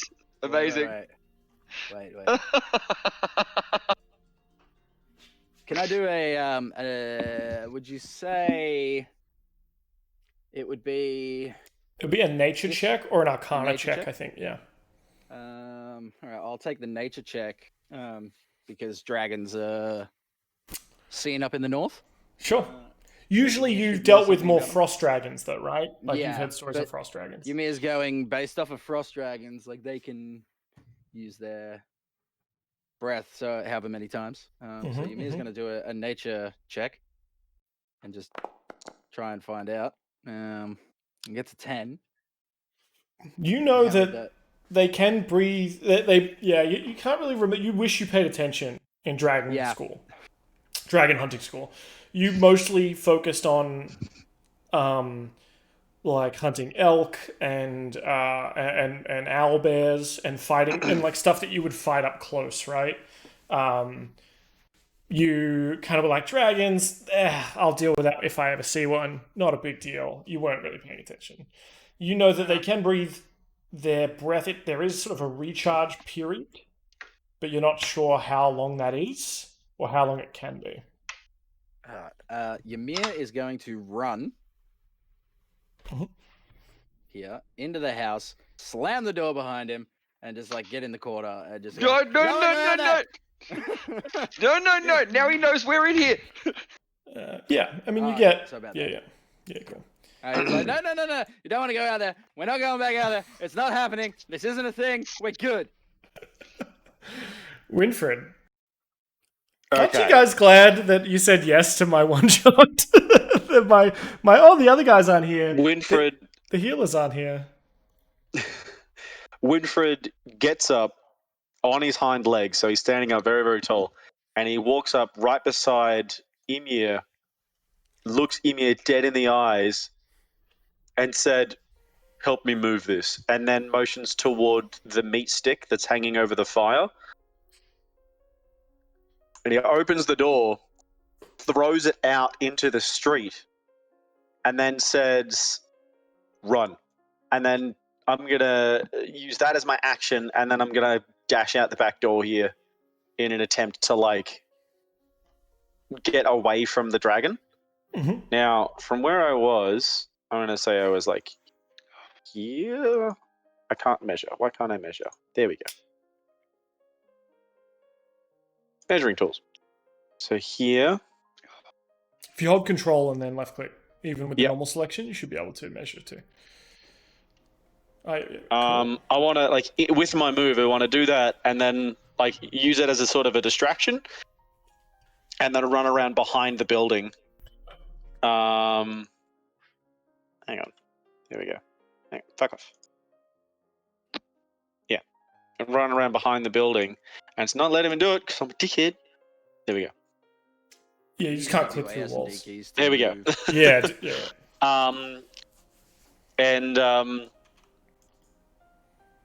Yeah, I end my turn with that. Cool. So you hawk the thing over outside. The sort of haunch of meat that's partially cooked, or sort of the small pig that's partially cooked, into the street, and sort of bail out the back door. Yeah. Cool. Pauly. Yeah, I'm gonna follow the bear. Yeah. I want to roll stealth if that's possible, just to make sure it's sneaky. Mm-hmm. Oh, good. Not bad. Good. Yeah, Alright. good. And then I'm gonna go to there, and then I can use my bonus actually. I'll just go back again. Sorry. So what's that? 20 feet. So you can sort of make it around to where I am, I suppose. If you click, you should be able to create waypoints too on your measuring. Oh, okay, cool. So I'm gonna go there, and then I'm gonna go. There. Actually, can I like low fly? Trees or is that like shrubbery? That's like trees. It's like the Can I fly through the trees? Like sure. weave through them? Yeah, you sort of take flight as soon as you're outside and start kind of weaving through the forest trees. It's a little bit tough going. Obviously, you're being scraped by branches and things like that. But you get deep into the forest. And then I end my turn. Cool. He's gone. All right. Is the dragon fooled by something like this? Let's have a I look. fucking hope so. Nope. The dragon doesn't even stop. It sort of keeps going around here, and starts doing a loop around, kind of making its way around and looking for you, for each of you. But it can't seem to see through the trees, and you can see, Pauly, that while it's sort of circling above, it doesn't seem to have noticed you, or come around to a position where it can see Winfred yet. Ymir, you hear the dragon has not stopped. It has not stopped to feed. You don't know where it is, obviously, but you can hear it's still beating its wings and kind of roaring above you. All right. Ymir's going to. So wait, where would you say the dragon is? You can hear it to sort of the upper south of you. Upper south. So like basically just south of me. Yeah. You would say, but up in the air. Okay. But yeah, you can't see it, but you can kind of hear the direction it's coming from, right? All right. So Ymir is going to dash. Like use my action as a dash to there, and then into the trees as well, Okay. and just get the absolute fuck out of dodge. There we go. Oh my Okay. god. And as Dylan works out how the tool works to get himself into safety, running through the bushes here, clanking away in his armor, Winfred, you see that your allies have kind of sprinted into the heavy foliage ahead of you. Sorry, I was eating pizza. Yeah, what I'm gonna do is I'm just gonna use my entire action to just fucking yeet some feet into the bushes. I think it was around here somewhere. And I want to. Am I able to do a stealth roll in my turn if I dash? No. Okay. So the dragon sees from this angle, certainly sees you barreling through the woods. Me? Yes. Why? I didn't do shit. Why is it angry at me? I think it's sort of T-Rex movement at this point. Oh, lovely. You can just see Winfred being like, frick, curse you, Ymir, frick. Yeah. It can certainly hear you and Ymir sort of clunking their way through the forest. Pauly, of course, has sort of flown in and perched somewhere, hiding behind, hiding from the Velociraptor style kind of thing. I'm just in a tree. Yeah. But not quite on the roof of the tree, right? So you've still got like the stuff above you. You can hear the flapping of the wings. Yeah. And it is your turn, Pauly. I'm gonna still fucking fly away. Mm-hmm. To there. Yeah, so you sort of slowly make your way out that direction as far away from the dragon as you can. You just sort of pass by Winfred and Ymir, who are not very stealthily just bush bashing their way through the forest. If I make it, I took a tree down with me. Yeah. If I make it to the grey, am I good? You zone out. Is this like Tarkov? You make it to the elevator or whatever? We're instanced, okay? Potentially. The grey is a loading screen. No, because we're not really gamifying this, right? This is theater. At that point, we become theater of the mind. And I mean, look, I'm going to use my bonus action to go another 50 feet anyway. Fly. Yeah, sure. Yeah, so you just cruise out of town. Okay. Yeah, I'm getting the fuck out of Dodge. Yeah, I can't get there. There you go. have you seen that thing where it's like, the guy's like, oh my god, there's a bear. Why are you trying to put your sneakers on? And he's like, you're not going to outrun a bear. He's like, I don't need to outrun the bear. I just need to outrun you. Yeah.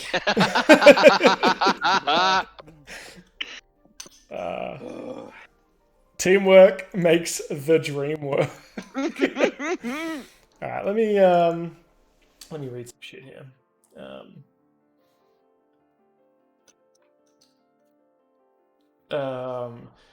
So Venomfang sort of cruises overhead and says, Bearling, Manling, stop right there. What are you doing in my domain? And kind of crashes into the trees a little bit, sort of perching, or attempting to perch on one, but then kind of like cracking it under its weight and landing somewhat not smoothly. Did you say that a tree may have pierced the dragon's hide as it landed? No. Damn it! Hoping. And yeah, it says, these are my hunting grounds. What brings you here? Tribute, perhaps. If you were to give me something of value, perhaps I could give you something of value, like your life. He's closest to me, isn't he? Yeah. I always point at Ymir and be like, he's the one who started burning down trees. I just wanted a snack. That's all. I like try to make myself small in front of the dragon. Seeing as he is the bigger animal, therefore apex. Give me a persuasion check. Sure. It's every man for himself at this point.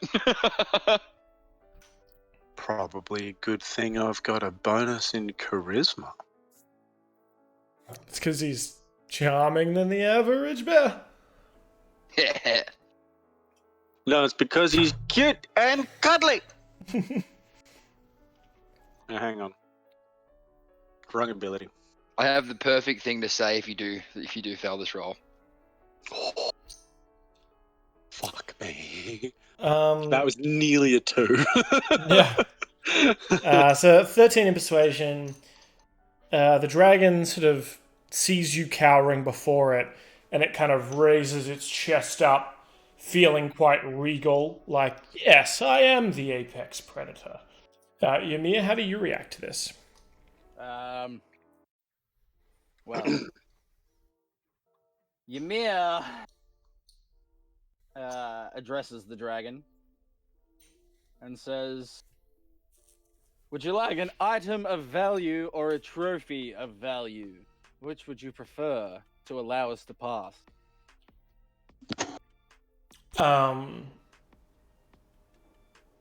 He says, I want something that can stay in my hoard and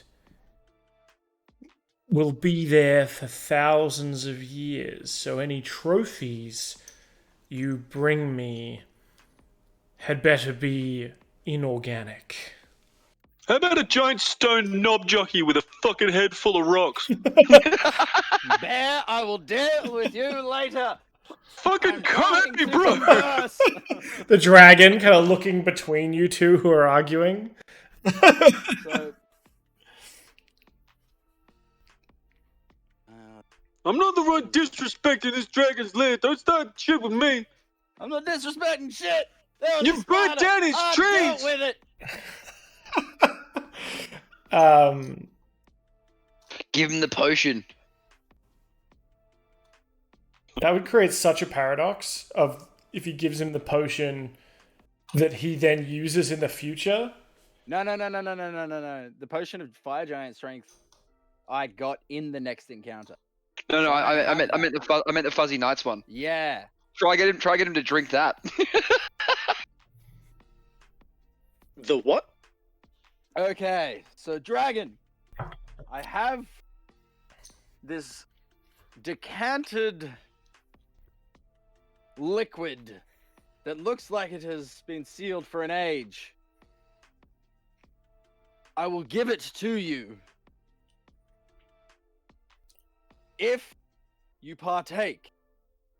I hear it is all the rage. In Nevs. The dragon kind of looks at you slyly and says, "Perhaps we both drink, so that I know nothing is amiss." That is completely fine by me. And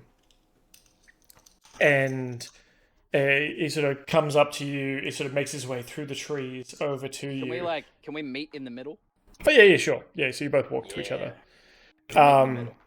And he, like, with one of its claws, kind of reaches out and strokes your face and beard, much like you stroked little homie. And he says, "You will make an excellent little pet, bringing me treats and drinks, holding my line at Nevs." Well, all right. So Ymir is going to take a swig of the fuzzy night. Mm-hmm. And then, so he's got 9 left, 9 swigs, which would be a dragon's share of the. Yeah. So you take a big swig. The dragon holds out its the rest. Its sort of claw. It takes a big swig. You're both going to make a Constitution saving throw. Do we establish what the target is for this? Or did I establish this? Let me have a look. I did all the information. No, there was no target for it. It was just the description that we came up with. Being a philanthropic bird that I am, and having a rough idea as to where this hoard is, while this is happening, can I start sneaking towards that tower? Yeah, you can certainly try. Although the dragon has had 9 portions of 10 of Fuzzy Night, which is 76% alcohol. You got to remember. Yeah, but it's proportionally sized. Like, it's taking a proportionally sized swig, Which would be like I'd a say it's teaspoon for us. I would still Yeah. say like it would be like 2 shots instead of 1. Oh yeah. Yeah, so it's a double shot instead of 1. He's got a shooter. I got a shotgun. Well, what's excellent is that Niall also gave me advantage on something before he left. And he also gave me advantage again. Yeah, I saw that. So you've used up your 2 that were in the chamber, I believe, and then you've got Niall's one. And then I've got another one now. Yeah, as long as you're keeping track. Yeah. Okay. Added a little tab in my inventory that's like rage, stone's endurance, inspiration. So I've got Fuzzy Night, an opaque purple, a thick liquid that has a sweet taste but a slightly bitter aftertaste. Many patrons enjoy it with a spoonful of honey mixed in to cut the aftertaste. After drinking a single mug, the events of the evening will be forgotten the next time the character takes a long rest, unless they succeed at a con saving throw. For each additional mug after the first, increase the DC by 2. So he's got to hit a higher DC. We're going to say it is for this, it's going to be a DC 14 for you, Ymir, and then a DC 16 for the dragon. Okay, so do I just do a saving throw, yeah? With advantage I'm rolling with. Because you're burning your advantage. I'm going to use my advantage for this for sure. Sure. Yeah, we're good. Son of a bitch. The dragon knocks it back. Seems like it sort of shudders a little bit. It's hard with that sort of snouted face, but he makes a kind of sucking a lemon kind of face, and grins at you. Sort of the poisonous ichor from its jaw dropping onto the ground and sizzling somewhat. And he says, "Good little pet. Now, you will be my herald, and go forth, and bring me more things such as these.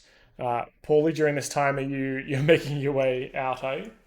Look, I'm just gonna run away. I think it's probably. I think about it now. I don't know this is happening, so I'm just still fucking running.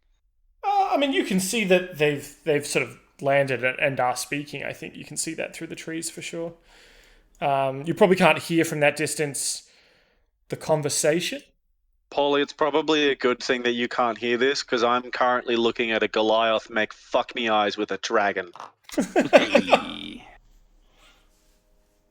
Ymir's name has changed now, as he's now the Dragon's Herald. Mm.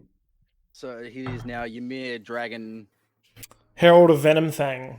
All right. Or Dragon's Herald would be, yeah. Either way. I accept that. I'll go Herald of... This is some, like, World of Warcraft Legion Venom. shit. Like those Vikings who had the proto-drakes. Yeah. Now I'm friends with the dragon. Well, I mean, friends with you work for. It's good. Yeah, look, I'm going to work on befriending said dragon. Look, the dragon's got a lot of it's got a lot of merch that it needs you to push, and it Exactly. How do you feel about business opportunities? Not quite becoming your own boss, but becoming like Can I franchise? yeah, but like you still have to send 10% up the line to the dragon. That's of course. fine. Oh, bro. Venom Fang can keep that 10%. Yeah. It's kind of like a multi-level marketing scheme. Oh, It's no. kind of like a Pyramid of Shadows marketing scheme. Okay. All right. After knocking back a few with old Venom Fang over here, our Yeah. new, my new acquaintance. Because Ymir is quite chuffed with himself to have Yeah, become the Herald of Venom Fang, not knowing that that's not necessarily a good thing. Yeah. The dragon this. the dragon says to you, Dylan's like, and what did you do with the seems quite chummy now. He's kind of loosened up a bit, got a bit of libation in him. And what'd you do with the bloody druid that was around here? Did you kill him? Oh, he shat himself and ran. Would you like me to track him Ymir down and doesn't kill him? actually know that. He didn't see that. Oh no, Point- but I just knew he point wasn't of in order, the room. but- I did actually tell him that he ran away. Oh, did you? Okay. Yeah, I did. Yeah. So Ymir just goes, I believe he shat himself and ran. What would you like me to do, my new friend? He says, look, there are these dragon cult guys, sycophants, here in town. And they want me to be, their god, their connection to Tiamat, whatever. I'm not really about it. Like, I don't really want the attention right now. I'm pretty good, just chilling on my horde, building up this town. This could be my place, running druids away and stuff. I just want to eat, sleep, fuck, and sit on my treasure. I'm not really looking for a relationship right now. I'm kind of a free spirit. I'm not really looking to be a This cult dragon leader. is starting to sound like a total Chad, and I love it. I'm not really looking to be a cult leader right now at this stage of my life. You know what I mean? Ymir, in hearing that, as he pops a health potion, because he's a little bit Just sort of like. he's a little bit sore, so he's gonna pop a health potion, real quick. Yeah, just having a drink. And, just get the 7 points of HP back, put me back up to 14. Ymir goes, all right, well, how about we, since I am now your herald, and they want to revere you, how about we make introductions and take me over there, and I will be the liaison between you and the cultists, thereby fucking them off, and you getting peace and quiet. I think that's excellent, but I don't introduce you because you're my herald. You just go over there and tell them to fuck off. I'm gonna go back to my pad and just fucking chill. Take care. Can I have a token to prove that I am your herald? Dragon Chad. It's canon now. Dragon Chad, yeah. Because I'd like to think like a herald Venom of Chad. someone would get Venom Chad. I was some thinking like too. form of token, something to prove that they are a herald. Otherwise, Yeah. everyone would just be going, "I'm a fucking herald." And Yeah. we don't need that. He sort of scratches his eyebrow and says, Whoops, I was meant to make that Venom Chad. Hold on. Venom Chad. He sort of scratches his eyebrow and goes, Yeah, well, like, this is what... Well, I don't pay you, but this is what I pay you for now. You solve these problems so that I don't have to be involved anymore. You're resourceful. Go figure it out, Two Legs. All right, how about I give you this ancient blade that I found a while back, and you give me just something. I don't care what it is. Just get a piece of wood, scratch in Venom Fangs Herald. I don't care. Venom I just Chad. need proof. All right. Okay, yeah. So he says, all right, hold out your arm. All right, Ymir holds out his arm. The dragon sort of grabs it in one of his big claws, like your sort of wrist, and stretches out the or pulls up your sleeve, and breathes the poison, sort of like almost like he's blowing sick cotton, and doing rings. But this time it was like Gandalf, right, when he blew the dragon in the pirate ship and stuff. Yeah. But the poison like comes out and sort of starts seeping into your skin, and there's this sort of like green poison making its way up your forearm, and then sort of starts settling in. So do I have like a glowing green fell arm now, like in WoW? You sort of, you have like this sort of like dragon wing kind of shape, you know, that it was like a dragon tattoo that seems to be sort of like dark green. Doesn't necessarily seem to be glowing right now, but it's almost like you know, the Harry Potter death mark, right? The Death Eater mark. Some would say I am now a rock with the dragon tattoo. Let's go. Yes, you're a boy with a dragon tattoo. Let's get it. All right. Well, Ymir hands over the old. It was a battle axe. I'm sorry. Yep. The old ancient battle axe to the dragon. That's not the old ancient battle axe he found in the wave cave that he hasn't been to yet.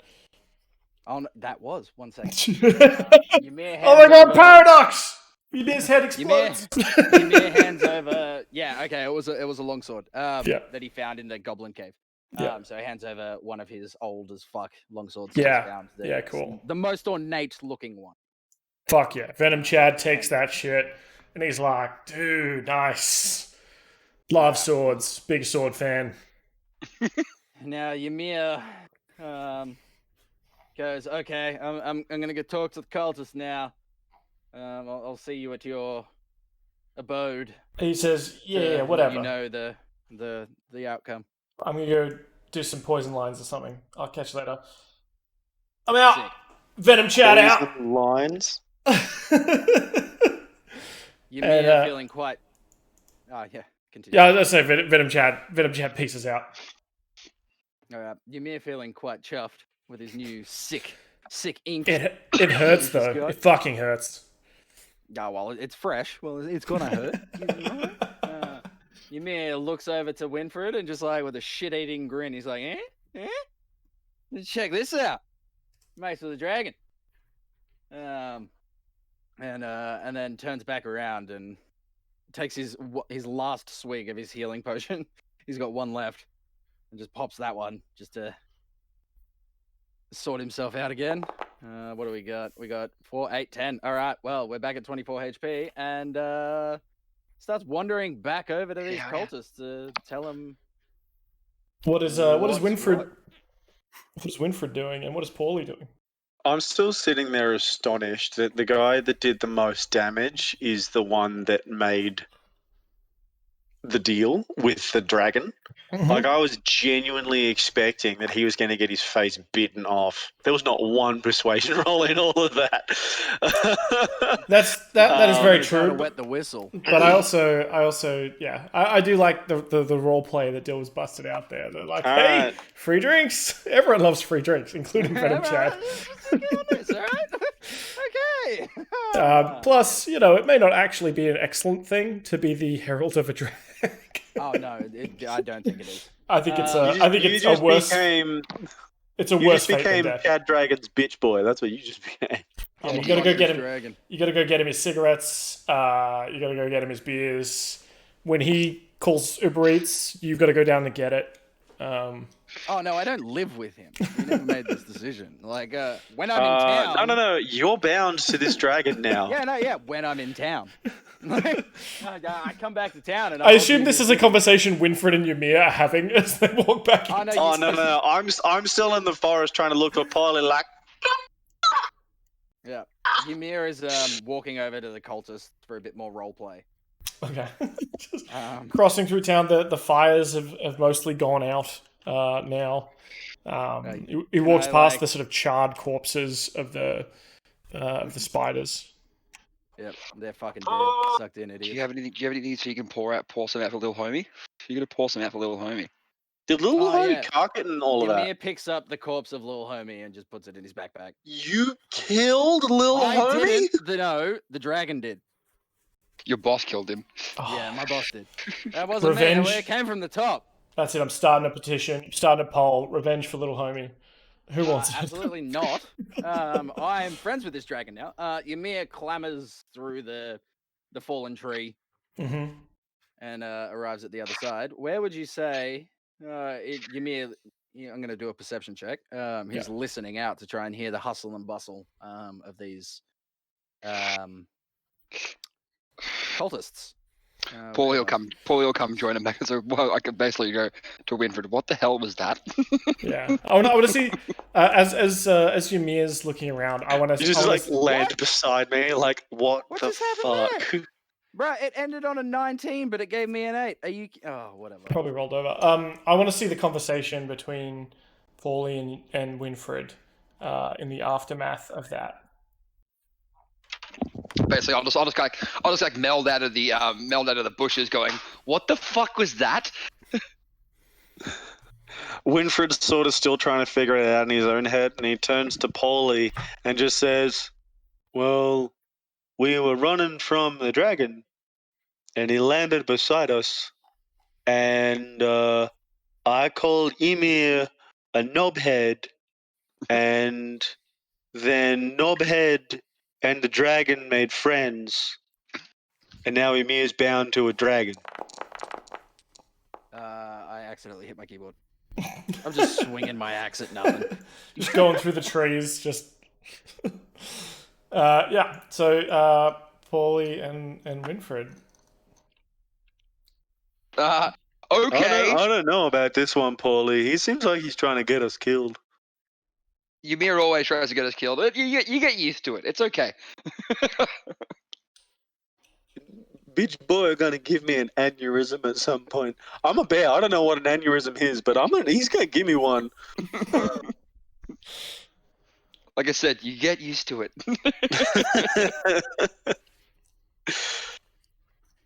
Okay, well, we should probably make sure he doesn't do anything else really stupid. So we should probably go follow him. Or, counter argument, we fucking leave and leave him to his devices.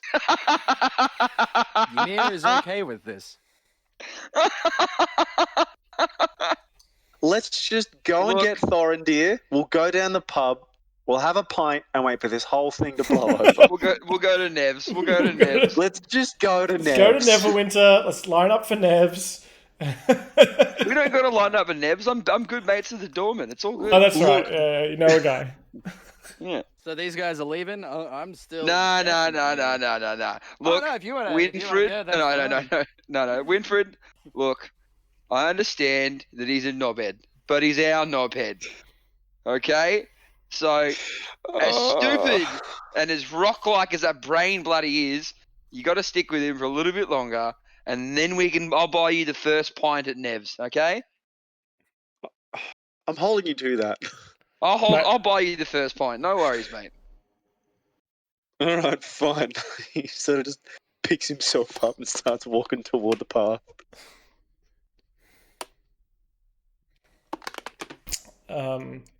Ymir, you pass through town. There's sort of an ancient broken down wagon. Actually, I'm gonna go into the store, into the herbalist store. So that was the general store, but yeah, you can totally go in there too. Where, have a look around. where the herbalist one was. This one is the general store that was all burnt out by Ymir's thing. Right. I know which one the herbalist. But the second room. He said it was the second room next to the general store, wasn't it? Yeah. He said it's east of the general store. But as you walk in, I'm just going to describe to you. So obviously this whole area is kind of charred from obviously a quick fire, a quick flame that lit all the webs on fire. There's still some sort of small fires burning through the oil, but it's you're able to kind of walk in. You see in the corner what was perhaps someone cocooned in web. Now that's complete. It's just a charred corpse sitting in the corner.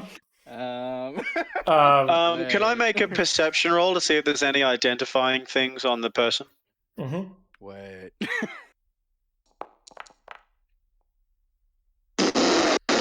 Oh yeah. Yeah. This is was an elf.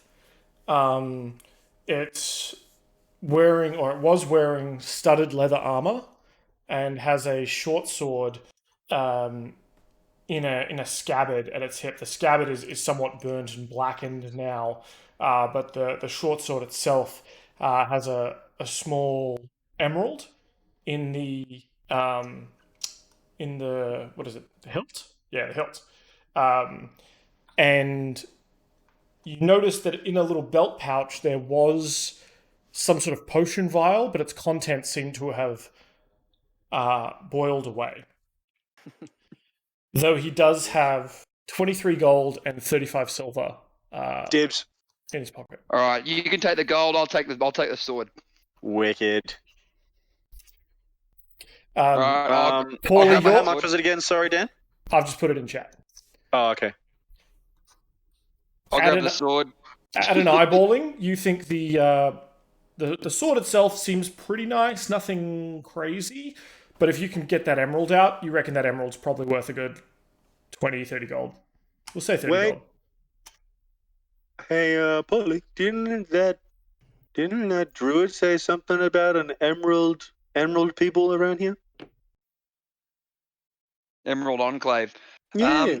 I feel like I don't know if I'd actually know who they are. I know who they are out of context, out of character.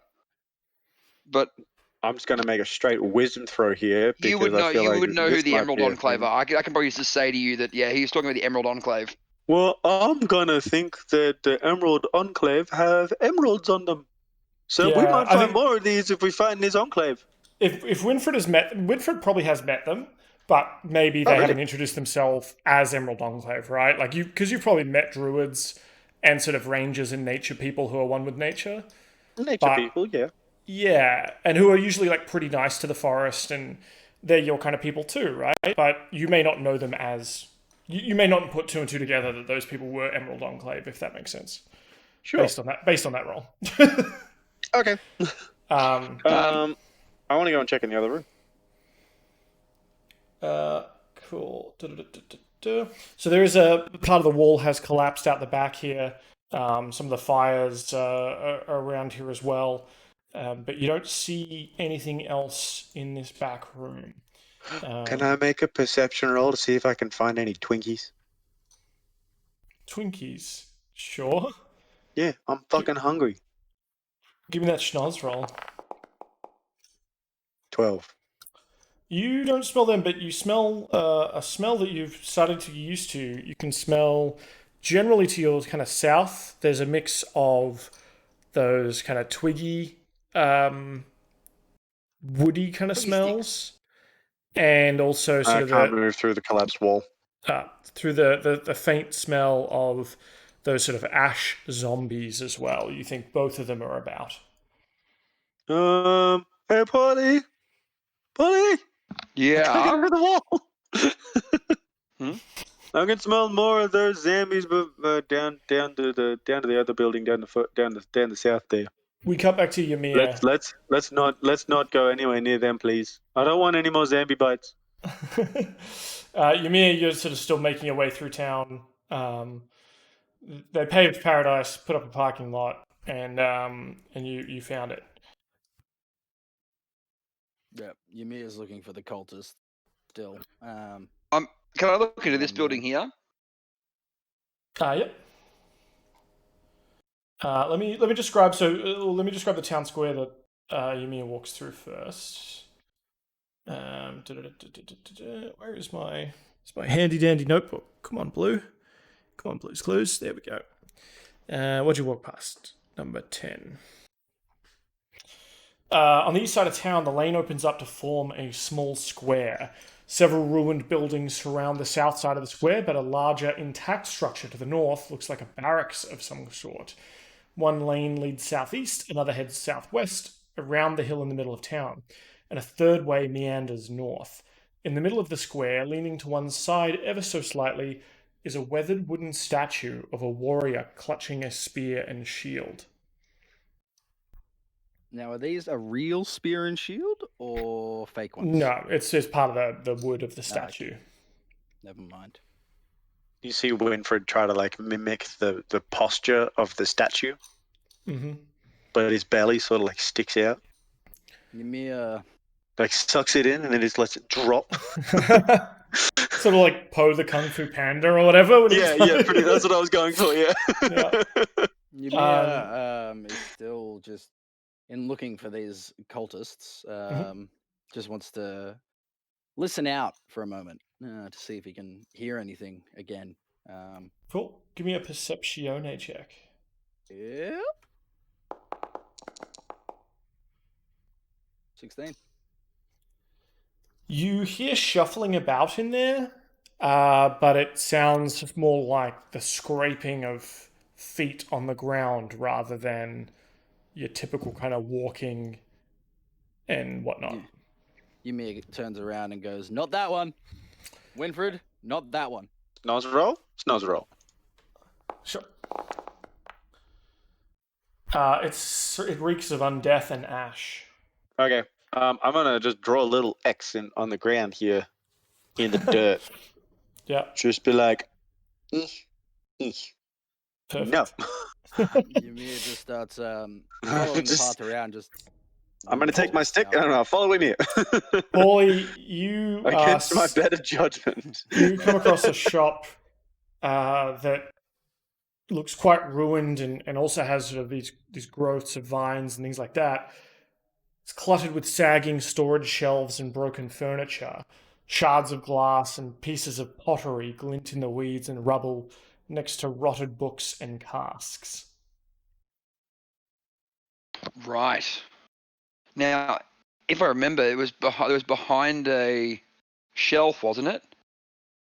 Mm-hmm. Can I roll a perception check to see if I can figure out if this is the herbalist store I'm looking for?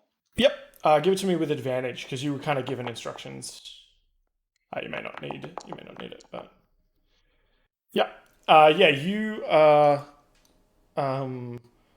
You sort of make your way through and pop open. You find like a secret compartment behind one of the shelves, full of these kind of urns with dried out herbs and things like that. In there, you find a small case. It's sort of like a little wooden case, and you open that up, and there's a gold necklace with a fine emerald pendant that your sort of treasure-seeking eyes seem to value at 200 gold. Jesus. Is there anything special about the necklace? Give me an Arcana check.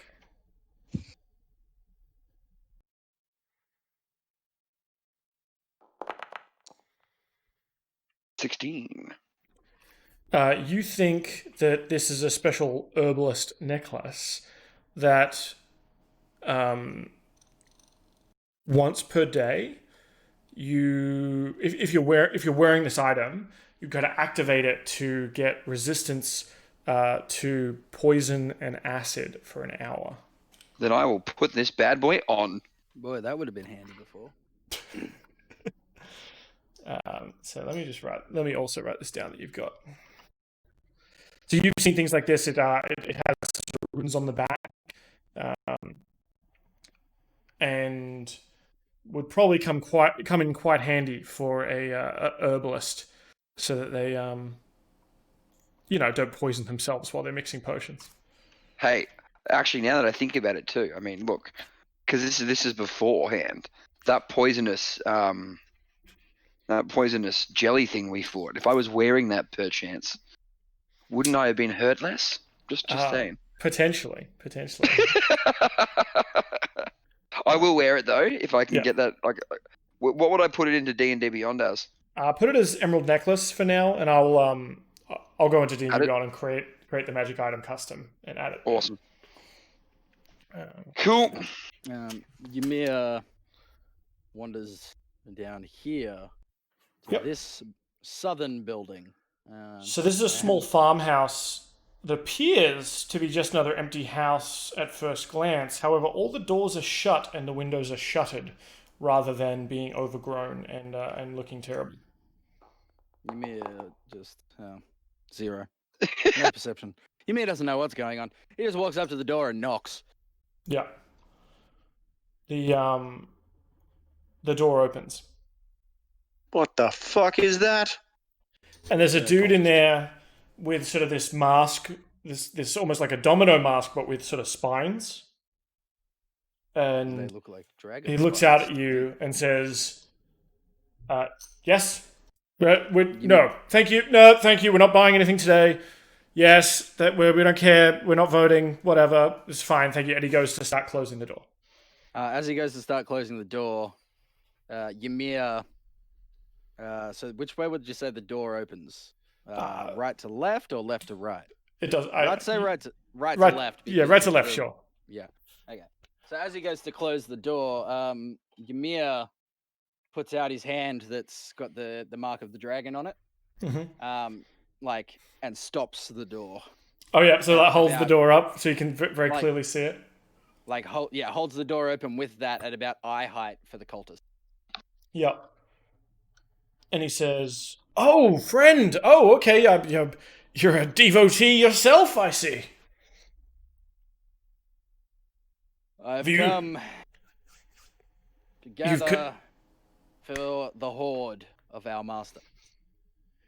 Yes, well, of course, we have brought things to him. We beg an audience. No, your audience is with me. No, we travelled all this way. Sorry, mate, it comes from the top. No, but if we can only speak to him, I'm sure he'll understand that we are here for him. We bring great treasure. He'll want to speak to us directly. Trust me. We bring word from Green Nest, and he's going to want to know about it. We're pretty. We've been sent here special from the Cult of the Dragon. I've been advised to come and tell you that you will be dealing with me.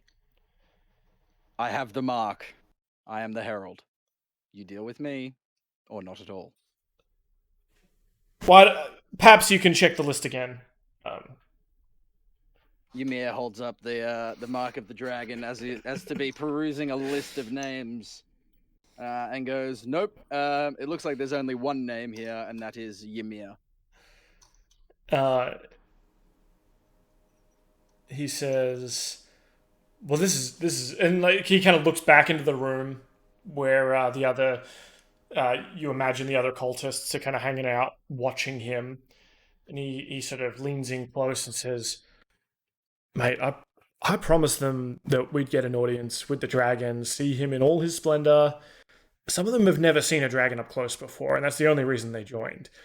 If I walk away without this, then they're probably going to quit the cult. Like, they're going to get refunds and stuff. They're not going to... This is just not going to work out." Tell them I am the dragon incarnate. Will that work? I have the mark. Oh my god. The dragon is literally visible from there. Like, he's at the top of the tower. He's in his horde. Okay. I thought he was chilling at the top of the tower. He is at the top of the tower, or they're like, well, we No, we saw him arrive. They saw him arrive in dragon form. Unless you can transform into a dragon right now, they're not going to be happy. Oh dear.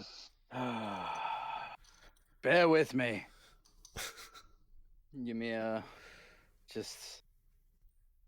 And he sort of turns back to the inside, and he's like, "No, I'm handling it. Like it's good. Ymir scratches his head and goes, "All right, how about this? You give me your pledge for the dragon. I take it to the dragon, and I will get the dragon to return here. But not only after I have added to the horde." Give me an. Now, I want to know, at a meta level, is Ymir going to take their tribute and go give it to the dragon? Is this absolutely legit, or is this a deception thing? Oh no, this is legit. Ymir is just like, I'm friends with a dragon. I'm a helper dragon. Ymir's just like, hell yeah, I'm doing my job. Ymir is he may be a very big dumb idiot who likes to smash things, but when he gets No, you can just stop there. He comes through.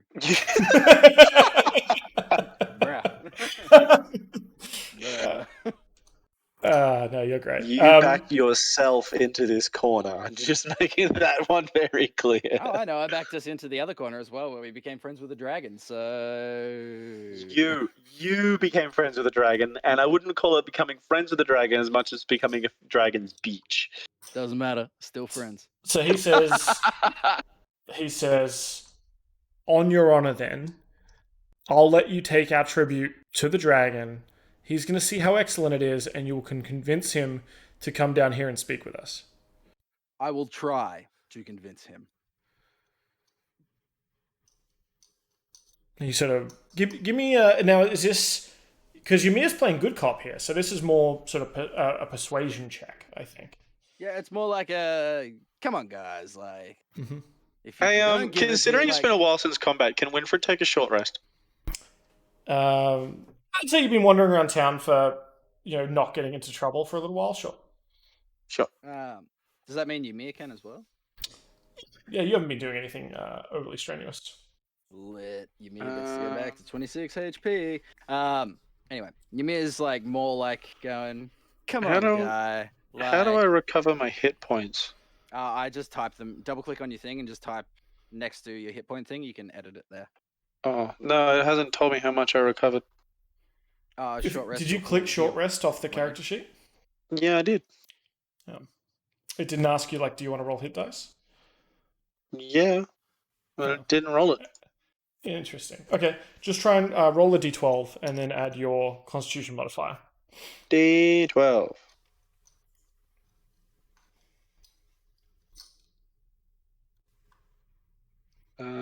Constitution modifier. And yeah, give me a persuasion check, Ymir. That's a 1. What are Pauly and Winfred doing while sitting back and watching this occur? I'm just kind of marveling at the Goliath trying to convince these dudes. The pure genius. Ymir is chuffed, and he's going to use his last inspiration because he didn't use that one from Nile before, so he's going to pop that inspiration. Even with it, I'm so sorry. That is a 3.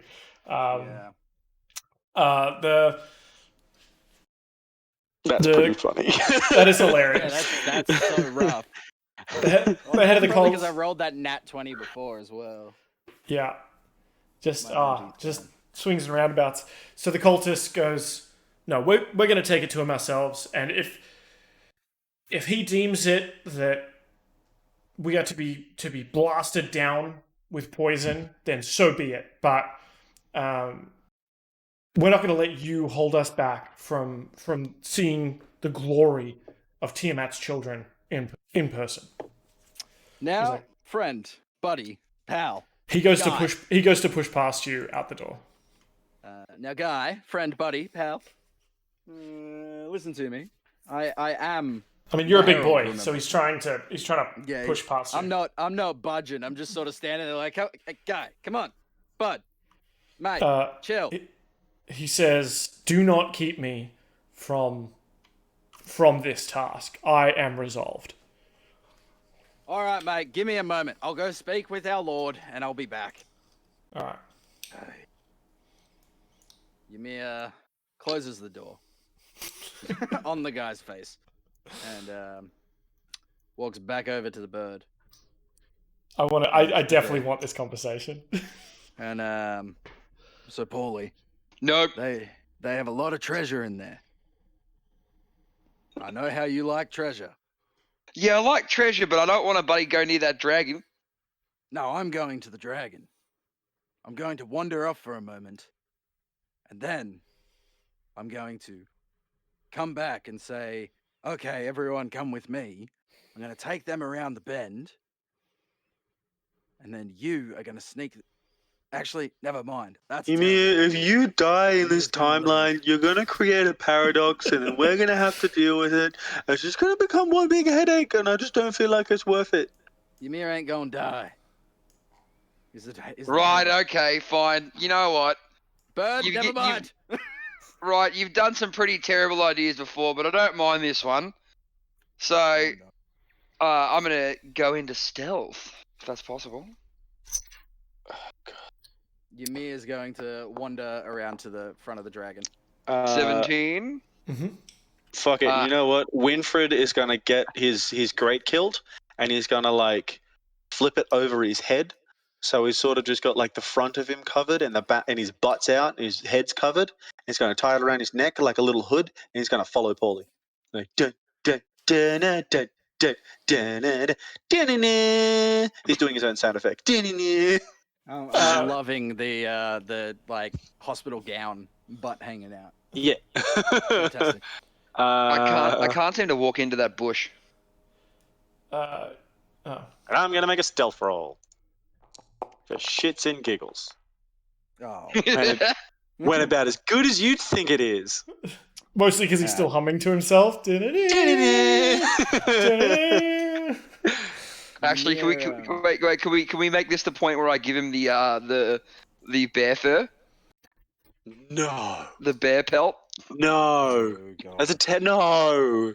Okay, Paul, I'm telling you right now, Winfred is not going to take well. Weren't we saying him a we bear do that? pelt. No table You talk. wanted No to learn how table to be talk. sneaky?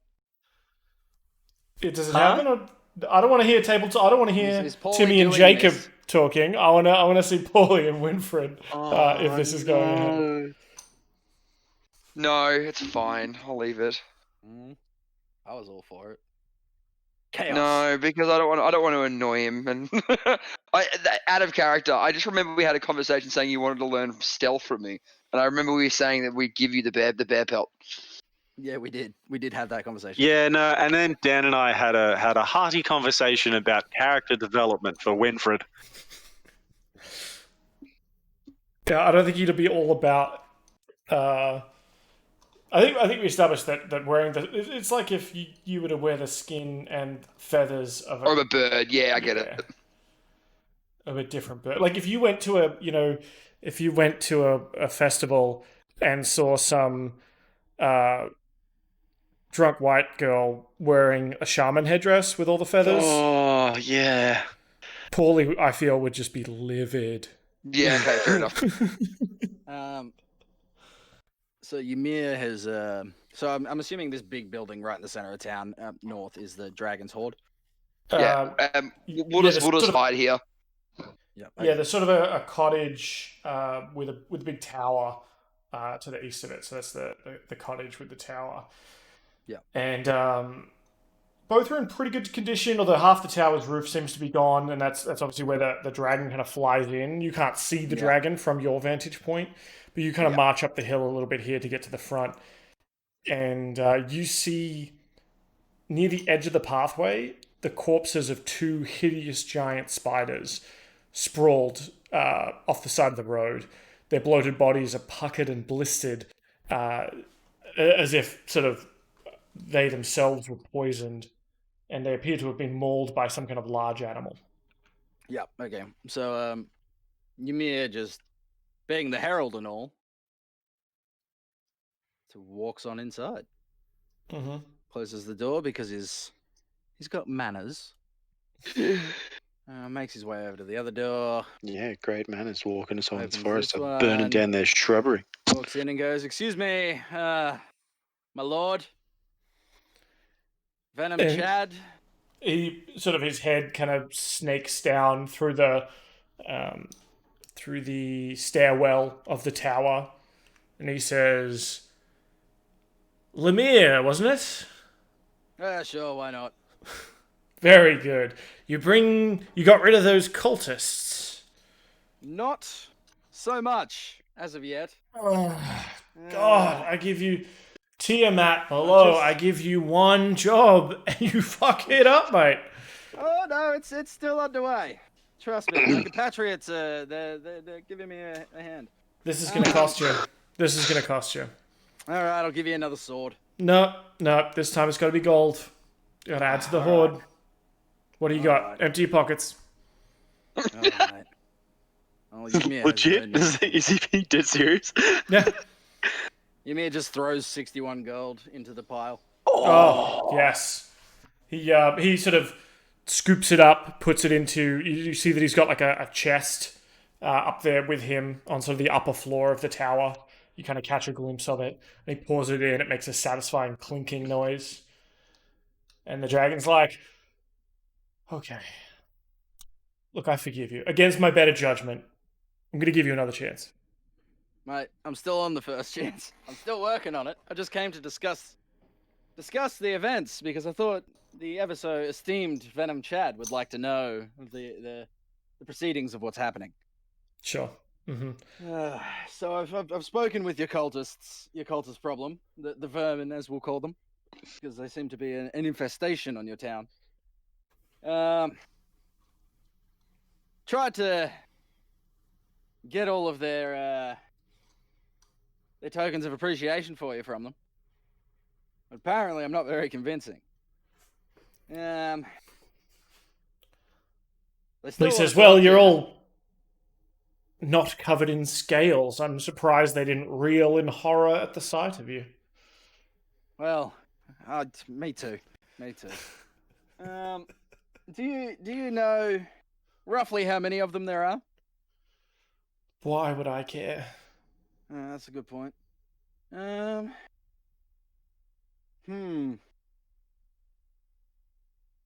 Suppose I could probably just try and kill them all.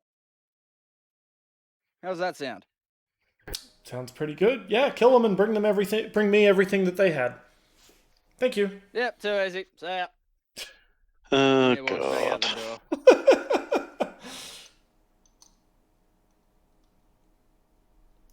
Ymir makes his way back. Back over to. Come on. Let's set up. Make his way back. So Ymir has obviously told his friends in waiting, and he's. Well, they've nicked off and started hiding. I don't think Ymir sees them when he comes back. Yeah, no, but he told them on the way that he was going to lure the cultists out of the building. Yeah. So Ymir returns to the door.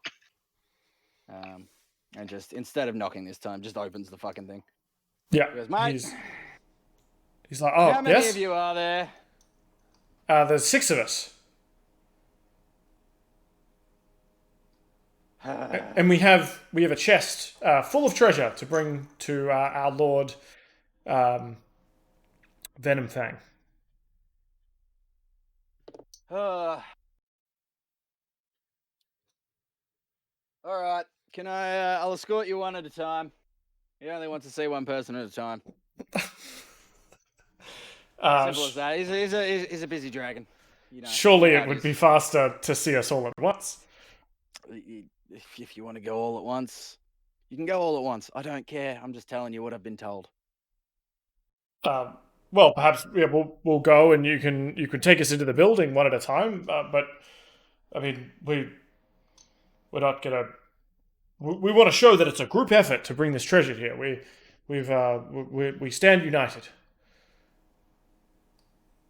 All right, follow me. They file out Okay.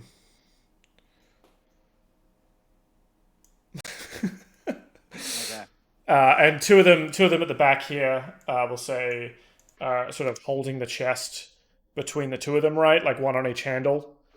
Yep. You eyeball them. Each of them seem to be wearing sort of leather armor under their cloaks, and they each are armed with a scimitar. Now, what makes you think that you will need weapons to greet our lord? There will be no weapons present. We're here to pledge our swords to him. We're here Yes, to but take you- an oath on the blade that the steel, this holy steel, may pierce our hearts if we were to ever raise our hands in violence against him. Do you not see the mark that I have been given? You do not need a blade. You to are pledge. bristling with weapons. In fact, maybe we should bring more weapons, guys. Let's get some. Can you lend us some more weapons so that we can look more impressive? No. No, I cannot. I'm the Herald of the Dragon, and this is my horde, so to speak. Yeah. Not happening. Ymir.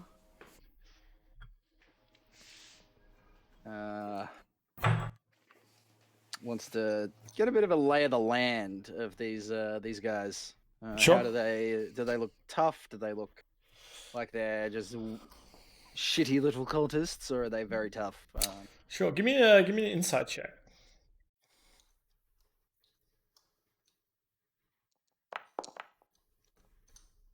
Eight. Yeah. I mean, they look. You're like, these guys, I could take them, but you kind of think that about everybody, so you're not really sure But how they, like- accurate. They look like average humans, essentially, is what. They're certainly human. Yeah. Yeah. Okay. There's one, like maybe one of them is like half elf or something, but they're all humanoid. They don't seem to be anything special. In fact, one of them though, in the middle, sort of hears a rustling to the south and kind of turns around and is like, "What's that over there?" As he turns around, Ymir is just going to, in one fell swoop, because he's just gonna pop his axe and just Alright. boop this guy. Oh. And as he does that, he also yells, "Now, my friend!" Yeah. And so we're gonna roll initiative again. We've had like 3 big fights this set. God damn it. Just keep getting us into shit. Yeah, and then rolling shit as well. Oh god. Pauly, did you roll initiative? I thought I did. Sorry. There we go. Oh, I mean, Pauly might be able to do something about this. Winfred and I are just going to be chilling.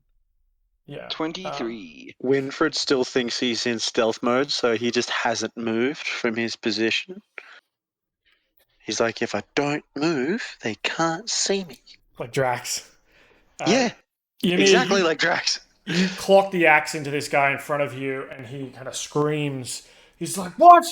What, Dragon Herald? What is this?" And he's sort of like bleeding, and they all pull out their scimitars, but they are surprised.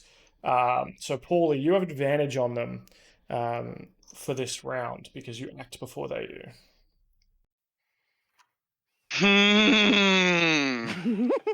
Hey, I'm wondering if it's a little bit late. I was wondering if I could use my inspiration to roll another roll for initiative. Yeah, I'll allow that. Okay. You had one spare, didn't you? I did have one spare. I'm just going to roll another d20. Yeah. And plus your dex. And I have a +1 to dex. Yeah, +1 to dex. So 18. Cool. All Oh right. boy. You go after one of the cultists, so you'll have advantage on all the cultists but that one. Which one is Okay. the perfect cultist? This is the one up the front here.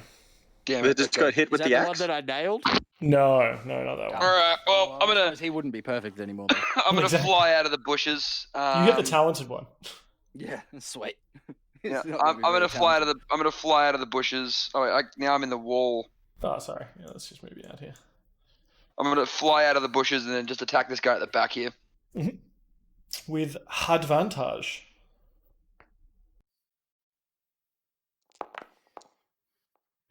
Oof. Ooh.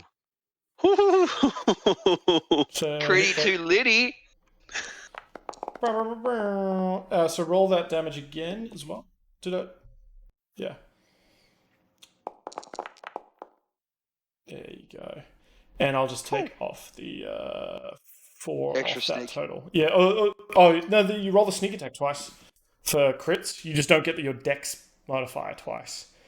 Right. So that is 31 minus 4, 27 damage. More than Fuck enough. me. What is He's that? obliterated. Yeah, this is some Altair shit. Yeah, I guess I'm just gonna fucking like fly up out of the bush and then kind of like arch so that way there's a silhouette of a parrot above them, and then just dive down with talon extended in front of me until I basically pierce him through the shoulder blade into his heart. From above. Did you They see the just do a fucking Assassin's Creed style flying assassination? Yes.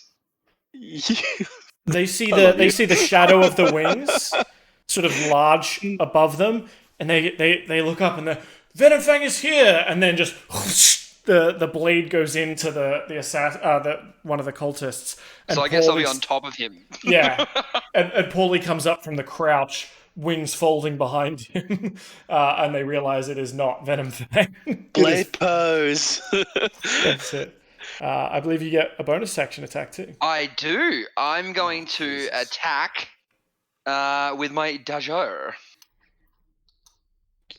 The guy on my right. The mundane 11. cultist. 11 is not enough, I'm afraid, as he... Oh, wait, you have advantage on this too, by the way. Oh, I do. That's right.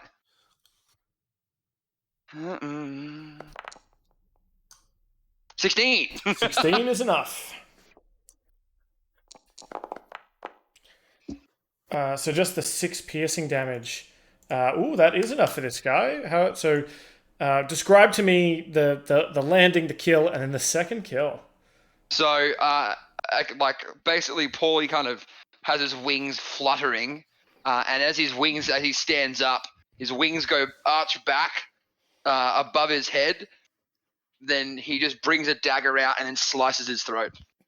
Excellent. Sort of like Ben Affleck in Dogma. Yeah.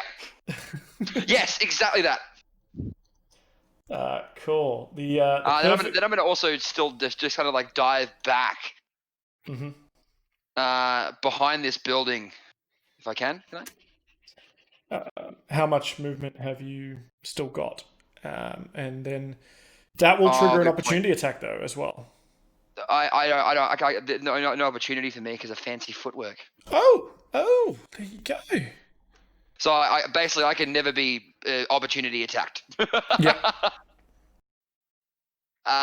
Yeah. So I actually let me count it up. Sorry, I apologize. Oh, yeah. Yeah. 25, and then I can use my bonus action to come back. Cool. Oh, your bonus action was to attack anyway. Remember? Is it? With the dagger? Oh, okay, right. Then That's right. don't worry. You can. I think you move slightly back, but you just can't. Yeah. You can dance back a little bit. The perfect cultist is still surprised. He gets to do nothing on his turn, but he is no longer surprised. So attacks don't have advantage on him from this point. Winfred. Winfred. How long was that distance? Okay, cool. Winfred hears Ymir say now, and I was like, I'm gonna kill you, Winfred. Ymir, not Winfred. Look, the damage is done. But he's going to go into rage.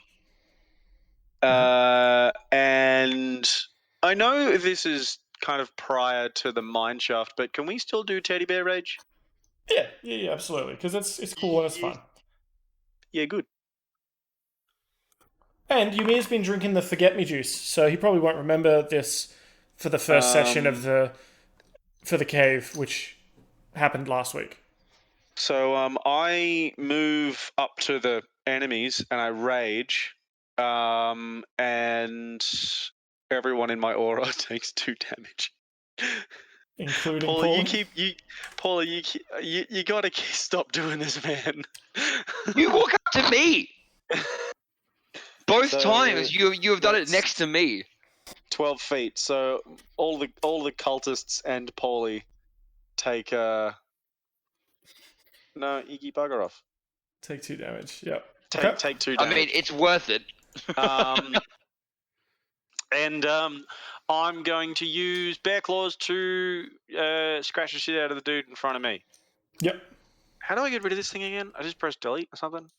I'll do it. It's the measuring template. You click it and then delete. Yep. Okay, there we go. Yeah, and then I'm going to use Bear Claws Raging. To... Why can't I do... There it is. Bear Claws Raging. What? Hits Winfred. No, I want to hit the guy in front of me. You must have yourself targeted. Let's see. The 16 will hit him anyway. That's fine. Okay, cool. Is that accurate to his AC, or...?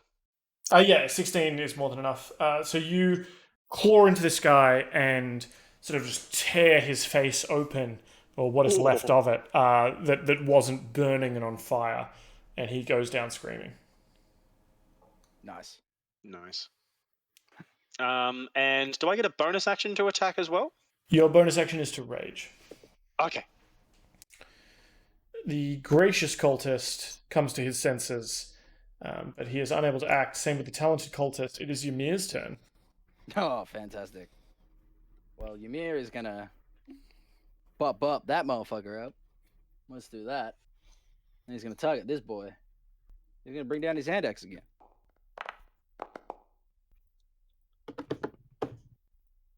Absolutely. How do you want to do this?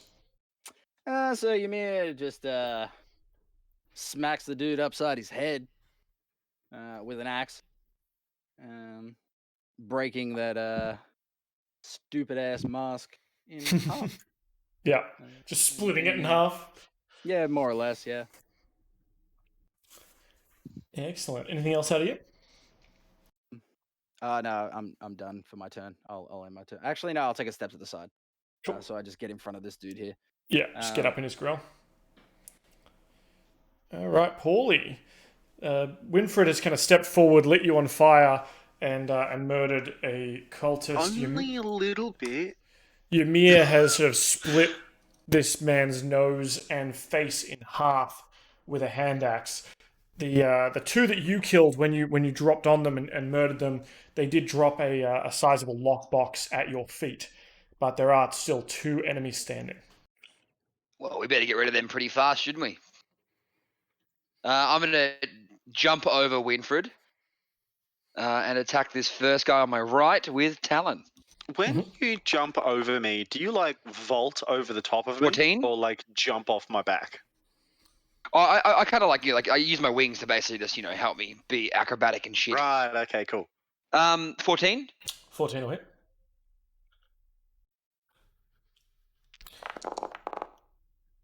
That is just 8 because he's with someone else. But you have an ally standing next to him, so you still get sneak attack. I do. God, I love the swashbuckle class. Yeah, so you get it if you have an ally next to him, or if he's alone, I think, right? Yeah. Or if you have advantage. So those are kind of the 3 conditions. Yeah. All right.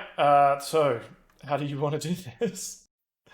Just basically just jumping over Winfred and then bringing Talon down and also cutting his neck open. Okay. Yeah. The reason I asked if you vaulted over me before is I wanted to know if you like used me as a board and then roundhouse kicked him in the face. Nah. I mean, that's the beauty of the wings, though. Too, I can, be a bit more like acrobatic. Yeah, right. And I mean, I am a parrot. I show off. You sort of swoop up a lot, barrel dive down, do the alien rolls. Yep. Then I'll attack that last one with my dagger. Mm-hmm. 14? 14 will definitely hit. 4. 4 damage is not enough to kill him, but certainly does wound the creature. He, despite taking hits, sees Ymir as the sort of big threat, as I imagine Ymir is intending to be sort of looming up in front of him.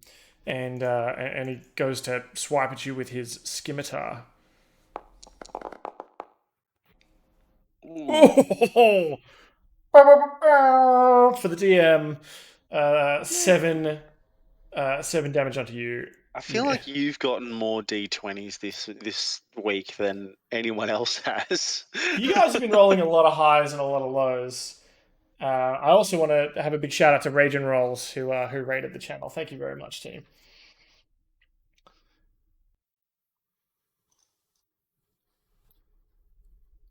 Thanks, Raging Rolls.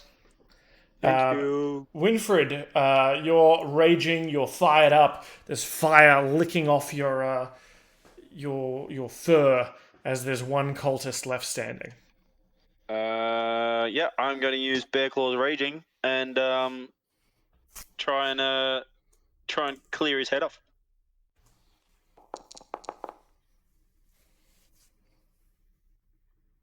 Hang on, I still got the wrong one, but yeah.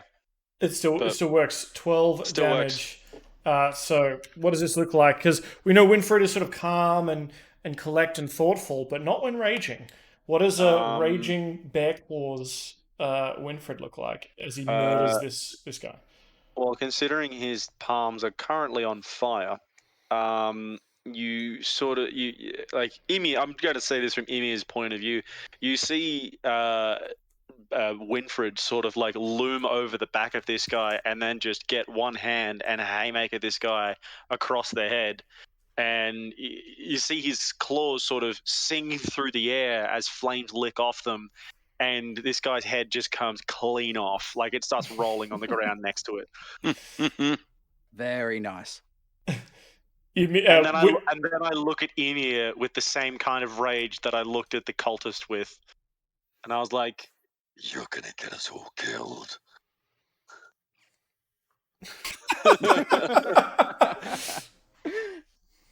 Ymir then looks at our friends and goes, "Okay, thank you for the assistance. I have to go deal with something," and grabs the horde. Oh wait, no. Before you grab the horde, let's look through it. Oh, Pauly. You promised me gold. All right. All right. Wait. Don't go getting between a parrot and his gold, mate. Is the chest locked? You try and open it? Yeah, Ymir goes to just carefully open the chest as to not disturb any of the... Yeah.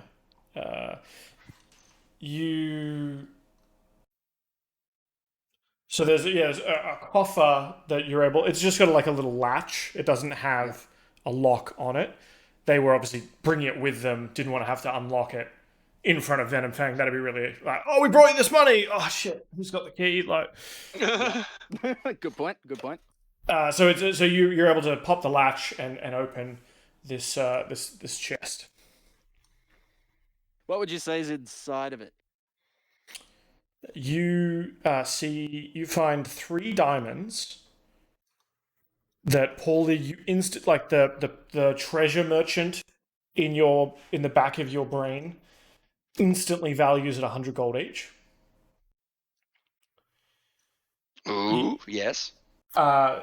You notice as well that there is a small potion in there that has a couple of bird feathers in it, sort of floating in the vial. Mm-hmm. And there is a scroll in here as well. All right, so Ymir reaches into this coffer and goes, "Pauly, how does 2 diamonds sound?" Nah. I'm always a big fan of a scroll. I've hung around enough bloody mages to know that. So give us the potion and the scroll. The dragon can have the diamonds. No. 1. Look. We have to keep it more full. Then chuck in 20 gold as well. Happy to do that. Oh, mate. but I want this scroll and I want this potion. One for each of us. No, I'm not taking anything. I'm leaving. No, I the know. table. I'm saying for offering- Winfred. You're forgetting our bear friend, mate. Oh no, I was going Who's to ask still looking Winfred's- at you with teeth bared, mind I you. was going to ask our bear friend what he would like. So you would like the scroll, Winfred? What would you like? You're literally asking a time bomb like what he Yep. wants. Winfred, would you like something from the coffer or what I have in my bag? Eh? It's like what's that? What was that show? Where they had to open the briefcases and it had a monetary value behind it. Deal or no deal? Yeah, it's like deal or no deal. Like, would you like something from the bag? Which Ymir has, with many times rummaging through his bag, has spotted something that he would like to give to Winfred. That would be a great gift. This is metagaming. Or from the coffer. You heard it here, folks. Winfred just looks at you, still with menacing-looking eyes, and he says, "I want you to take that chest to the dragon, have this over and done with, and we can get out of here." Okay, Ymir goes, "Yep, sounds good to me." Reaches into his backpack real quick, puts a freshly ironed pot on the ground in front of Winfred. Throws Freshly the scroll to Pauly. iron? What does freshly like iron a mean? clean- You got a an clean iron iron pot. just to wrinkle out, get out all the wrinkles Got out. all the That's wrinkles it's out a of his iron clean pot. iron pot. It's a Yeah. clean iron pot, like it's fresh. It hasn't been used. Gives Pauly his scroll and takes the coffer up through the town square, all the way up, and Sure. all the way back. So just to clarify for those of us who weren't following that perfectly, Paulie, you got a potion and a scroll. And a scroll. Yeah. Okay, Oh, cool. no, I only threw one thing. Oh, So then one thing per I'll probably person. try swipe. Like this is like obviously without Ymir knowing, but I'll probably try swipe the I'm potion holding too. it. No, I get it, but I mean like I'm still a sneaky boy. So- You gotta- Yeah, he just gets his feathers and just ruffles it over it. So I think I'm willing to let this play, but here's how it will go. So you're gonna do a sleight of hand, but with disadvantage because there's not a lot of items to throw in here. Yeah, right? of course. And then Ymir, you'll have a regular perception roll. Yep. And so you've told Paulie, hey, no, put it back in. Like, look, I'll give you the scroll, but put the potion back in. He gets And I one think- or the other. And Paulie's going to try and do like okay, I'll take the scroll and like do the magician's trick of pretending to drop the coin in the box, right? Yeah, or I drop the getcha. potion in the box and then and then close it and give it to Ymir like, here you go. All right, fine. Am I reading that correctly? Yeah, that's Oh, pretty much you- what I was going for. The way that I was saying it was like Ymir's holding the coffer up and he's just like, he's got the potion and he's looking at the scroll, or he's got the scroll and he's looking at the potion in the coffer still, and he hands one to Pauly. See, I thought because Paulie That's got like, how I was doing. I thought you were holding the coffer I was and holding it Paulie had up. pulled But, like, both look, I out, would've going been like, holding I'll up- have this. Yeah, but I would have had to hand you the coffer anyway, just because it's behind me, and they were my kills. Are you That's fine. If you want are to you take happy it to the let? dragon, you're welcome to. No, not at all. I'm just saying that there is a point where I could have nicked him. You know what I mean? Are you happy to let the No, dice decide? Are you I'm happy to let the dice decide? decide. Yes, That's perfectly absolutely. fine. Yeah. Okay, so disadvantage. Sleight of hand against. Sleight of hand versus that's still very fucking good. Fucking That's a non-natty 20. That's a dirty 20. Come on, Ymir. Versus my perception, yeah? Perception, regular perception check. That's a fucking great roll. Hell yeah, that though. Yeah, no. Either way. I can't beat that anyway. No matter what. Even Although if you I haven't- rolled a you nat haven't- 20, it'd be a 19. Because I've got -1. I can't win that. I think that's fine, fair. I whatever. think that's as fair as it gets. So Paulie Yeah. pretends to put the potion in, and you hear like a clink of maybe like Oh. one coin or something, Maybe like an empty vial. maybe I'll chuck in a health potion I've got. Yeah. Oh yeah. So that way he sees a potion in there, but it isn't the for same potion. Yeah. Yeah. Yeah, okay. That I feel like that's something Ymir would just like, it would slip past him. He'd be like, yeah, potion, cool. Hey, let's go. All right, so Ymir brings it all the way back over here and like walks into the house and fucking like opens the door and goes, "Here, Sir Dragon," puts the Venom coffer down in Chad. front of him. Sir Chad, and then walks back out and shuts the door behind him. He says, "Wait, Up. Harold. Okay. Hold on. Yeah. The door's still open. He turns around. He looks at the dragon. He says, "Hold on. Give me a report. How'd it go?" Oh, they're dead. They won't bother you anymore. Oh, okay. Well, at least they died for a good cause, I suppose. And this is their treasure. This was their. Yeah, it's their treasure. That's what came with them. Well, okay. And he comes down the stairs, comes over to the coffer, opens it up. You see the glittering in his eyes of the diamonds. He says, "Oh, diamonds, potion, brilliant. You know what? I'm enjoying this having a herald. You've sworn fealty to me. You're my man out there in the wild, and I think we're going to do great things together, Ymir. So, Works for me. how about this? You go out there into the world and keep getting treasure, and you bring me back a tithe. And you keep sending treasure to me. You find ways to get it to me, and I'll keep making sure that you are rewarded." And he says, "I know what you'd like. I know what you'd like." Ymir edges back through the door. I would And like something. he sort of reaches up and pulls down this sort of rusty old battle axe and hands it to you and says, "You are my herald and my executioner." I'm in. Give me a Ymir likes perception check. weapons. Oh, well. I'll be back in 5 minutes, guys. Yep. Oh, yeah, well, 18. Despite the rust, this is a well-made dwarven battle axe. You think that there's certainly some kind of magic to it. And as you walk out the door, or I'll let you sort of thank the dragon. The dragon says, "You may thank me." Ymir takes a knee, puts the blades of the axe up in front of his head, with the hilt on the ground, and goes, "Thank you, master." Well, thank you, my lord. Yeah. And the dragon kind of, sits up regally at that and says, "Thank you, Herald. You may go. And I will be expecting my first shipment sometime soon, I'm sure. But for now, go in my name, in the name of Venom Chad. And make all fear my name. Yours they can forget, but my name they should fear." Oh, they will be fearful. Don't you worry. Till next time. He puts the great axe on his back, closes the door, and humbly walks out. Back to the center of town. Never thought I'd see the day. He is humble. He's just huge. And now, as he comes back to the wagon, he facing the wagon, grabs his new battle axe and puts it down on the wagon and just starts to sharpen it. As it up a little bit. As you go to put it down on the wagon, it almost like turns in your hand and cuts straight through the wood.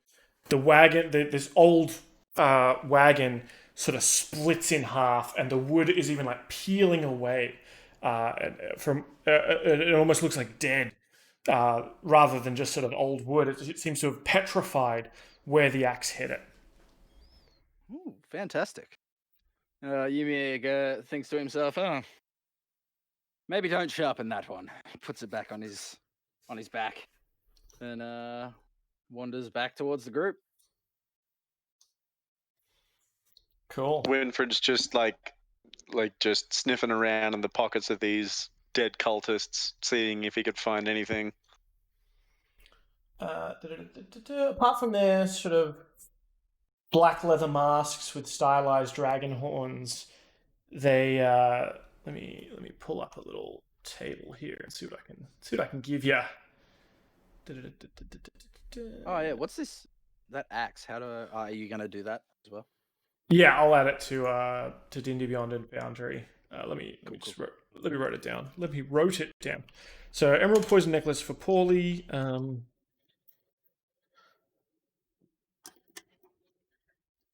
You don't know what that scroll is yet, Pauly. Oh wait, he's no. gone. I can see this being another potion of Fire Giant's Rage. Another one of those scenarios. Yeah, I realized I really needed to give him 2, so you can have one experimental one, Yeah. and then one. Let's do this. All right. So individual treasure rolling on the table. Da, da, da, da, da, da. You find amongst the sort of pockets of the cultists 12 gold.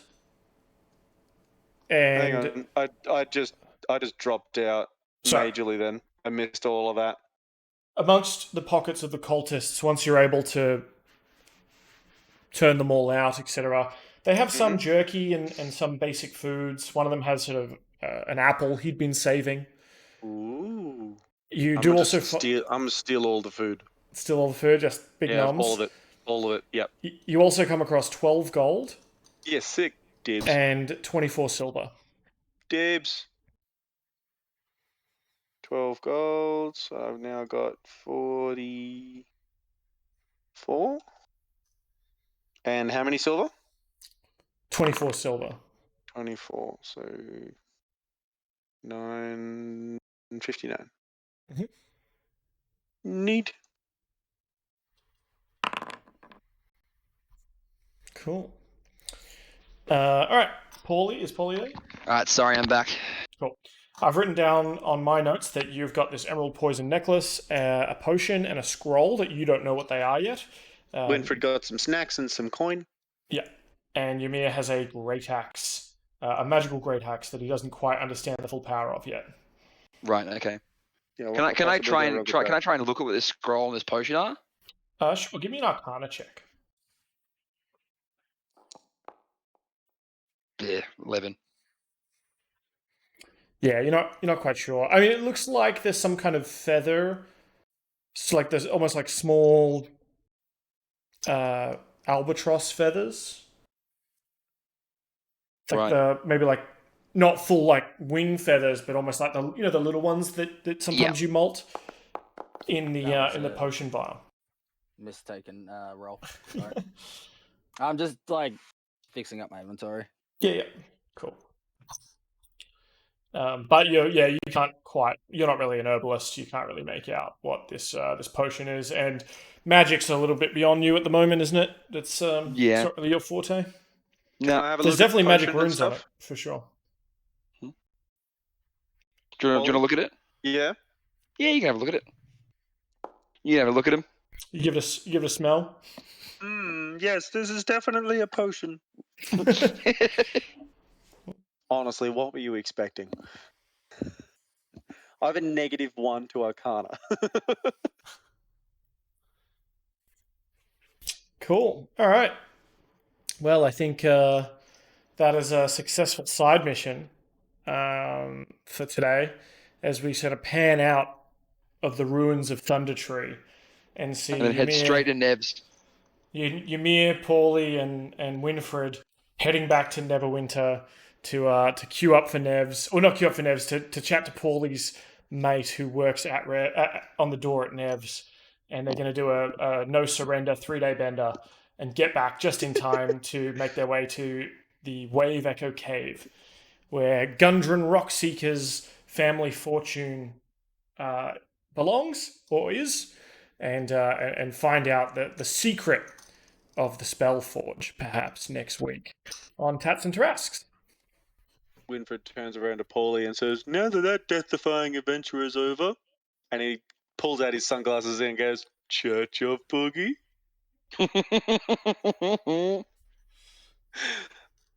Come on, I'm waiting for a response. I'm just imagining it's like I mean, we actually are going to go do chap laps as well, because it's like Nebs is on Chapel Street, because there's just a massive chapel in the middle of Neverwinter. Yeah. Church of Boogie. You see Winfred sort of like marching off down the road, like.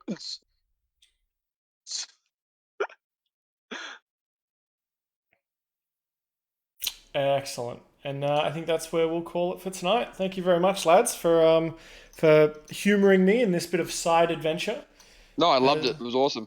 That was fantastic. I am now the Herald of a Dragon. Let's fucking go. I now have a grudge against Ymir. But he did give you a new shiny pot. I now have a grudge against Ymir. Who gave you a pot? Yeah. Cool. Any highlights, lowlights from the... Well, apart from, obviously a highlight, I guess, Ymir getting a sick tattoo for free. Sick tats. And a weird and wonderful battle axe. Yeah. I mean, all it costs him is 10% of his future earnings. It's perfectly fine by me. My hex stats worse. Although, I think the low light for me was chat trying to fucking kill me. But it worked out well. With the wandering monster, yeah, the dragon showing up and... Yeah. But no, I actually do love that we now have like a dragon, like which we'll probably end up going to slay at some point. No, he's my friend. I reckon Ymir's going to slip up at some point and the dragon's going to come after him. Come after us. Happens, it's No. a while I'm in the having future. no part in this. As soon as I see that dragon, I'm walking in the other fucking direction. He's all yours. We can fight him. We can fight him. We just need a healer. No, you can fight him because you have poison resistance now. Exactly. That's right. No one else You're does. also bound to him, so wouldn't that mean that you wouldn't be able to raise up arms against him? I never signed a pact. You have a tattoo on your arm that says kinda- differently, buddy. A magical tattoo. A magical dragon tattoo. What's interesting is like from a lore kind of, well, actually, kind of perspective, giants and dragons typically hate each other. Yeah, now we're friends.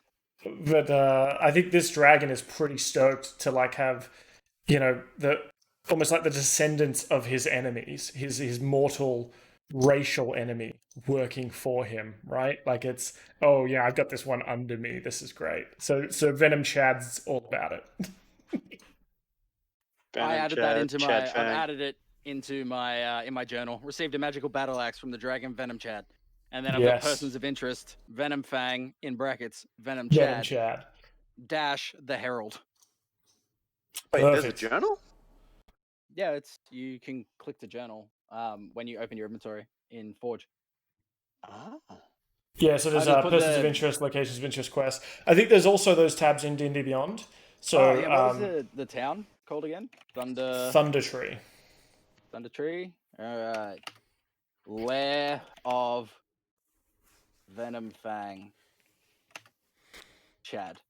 Yeah, so if and when you guys get, your pirate ship and you're out there pirating and stuff, occasionally Ymir's like, all right, we got to stop in at Neverwinter. I just got to send someone to go deliver some gold.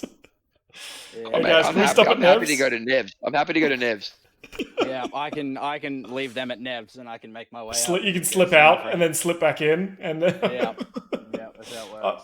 I got to go hit an ATM. I'll be right back. Yeah, I'll be back, boys. Paying off his tick.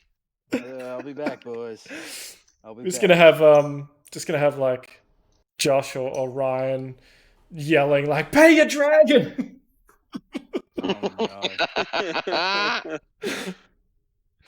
Oh, that was brilliant. All right, well, hopefully next week we get Thorendir Grimsbane and we get some Towley action as well. There is potential for... I'm just trying to think.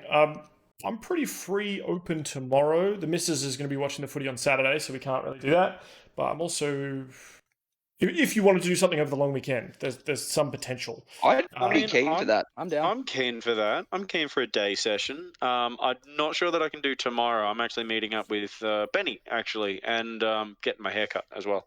So that's most of my afternoon done. Be Sunday. Yeah, I could do Sunday. Yeah, let's pencil in Sunday then. Yeah, able to do Sunday. We'll have a look. Yeah, Check. But... So here we go. And we'll check with the guys anyway, because mostly to be so that they don't, so they get to play a little bit each week as well. They don't get to miss out just because of work schedules and stuff. And then we'll try and continue doing Thursdays going forward. Yes. Or maybe reassess if there's another day in the week that's okay. But I am running games on Monday and Tuesday so far, so there's not many other days in the week that are okay. Sure. and I'll potentially do a stream Saturday morning to do a bit of prep. I've already prepped obviously for your stuff, but yeah. Wait, could you do Friday night, Jacob? Me? Yeah.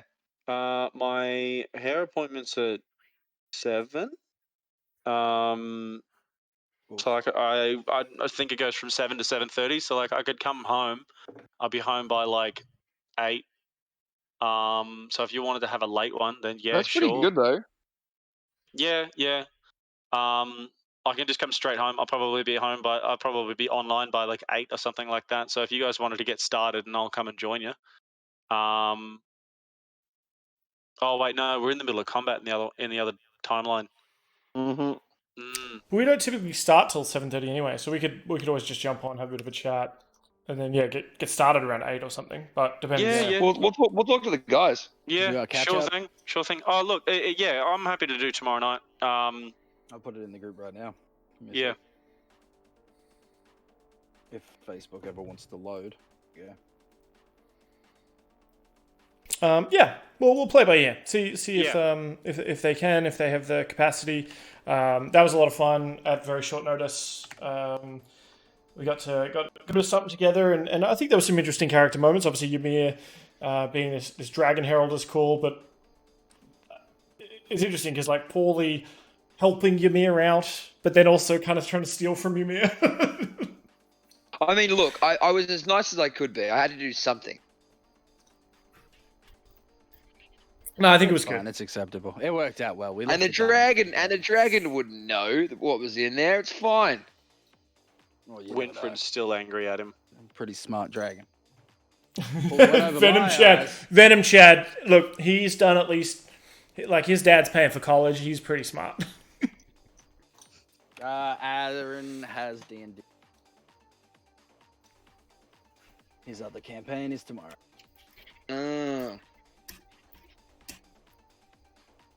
Sunday? Sunday could work. All right. Well, we'll take it offline and figure it out. For now, I'm going to say sure goodnight to chat. And thanks for coming for the session and making it an amazing one, team. Thanks, DM Daddy. Thanks, DM Daddy. Kiss your Thanks, each. DM Daddy. Mwah. Kiss your. Mwah. Blow one at you. All right. Good night, lads. See you, mate. Good night. See you guys. And everyone else who joined us, turn those off. Thank you very much for joining us for another session of Tatts Tarasques, which is our Thursday night game as we play through the Lost Mines of Phandelver. Huge shout outs to Min Clark and Rage and Rolls for the raid, of course.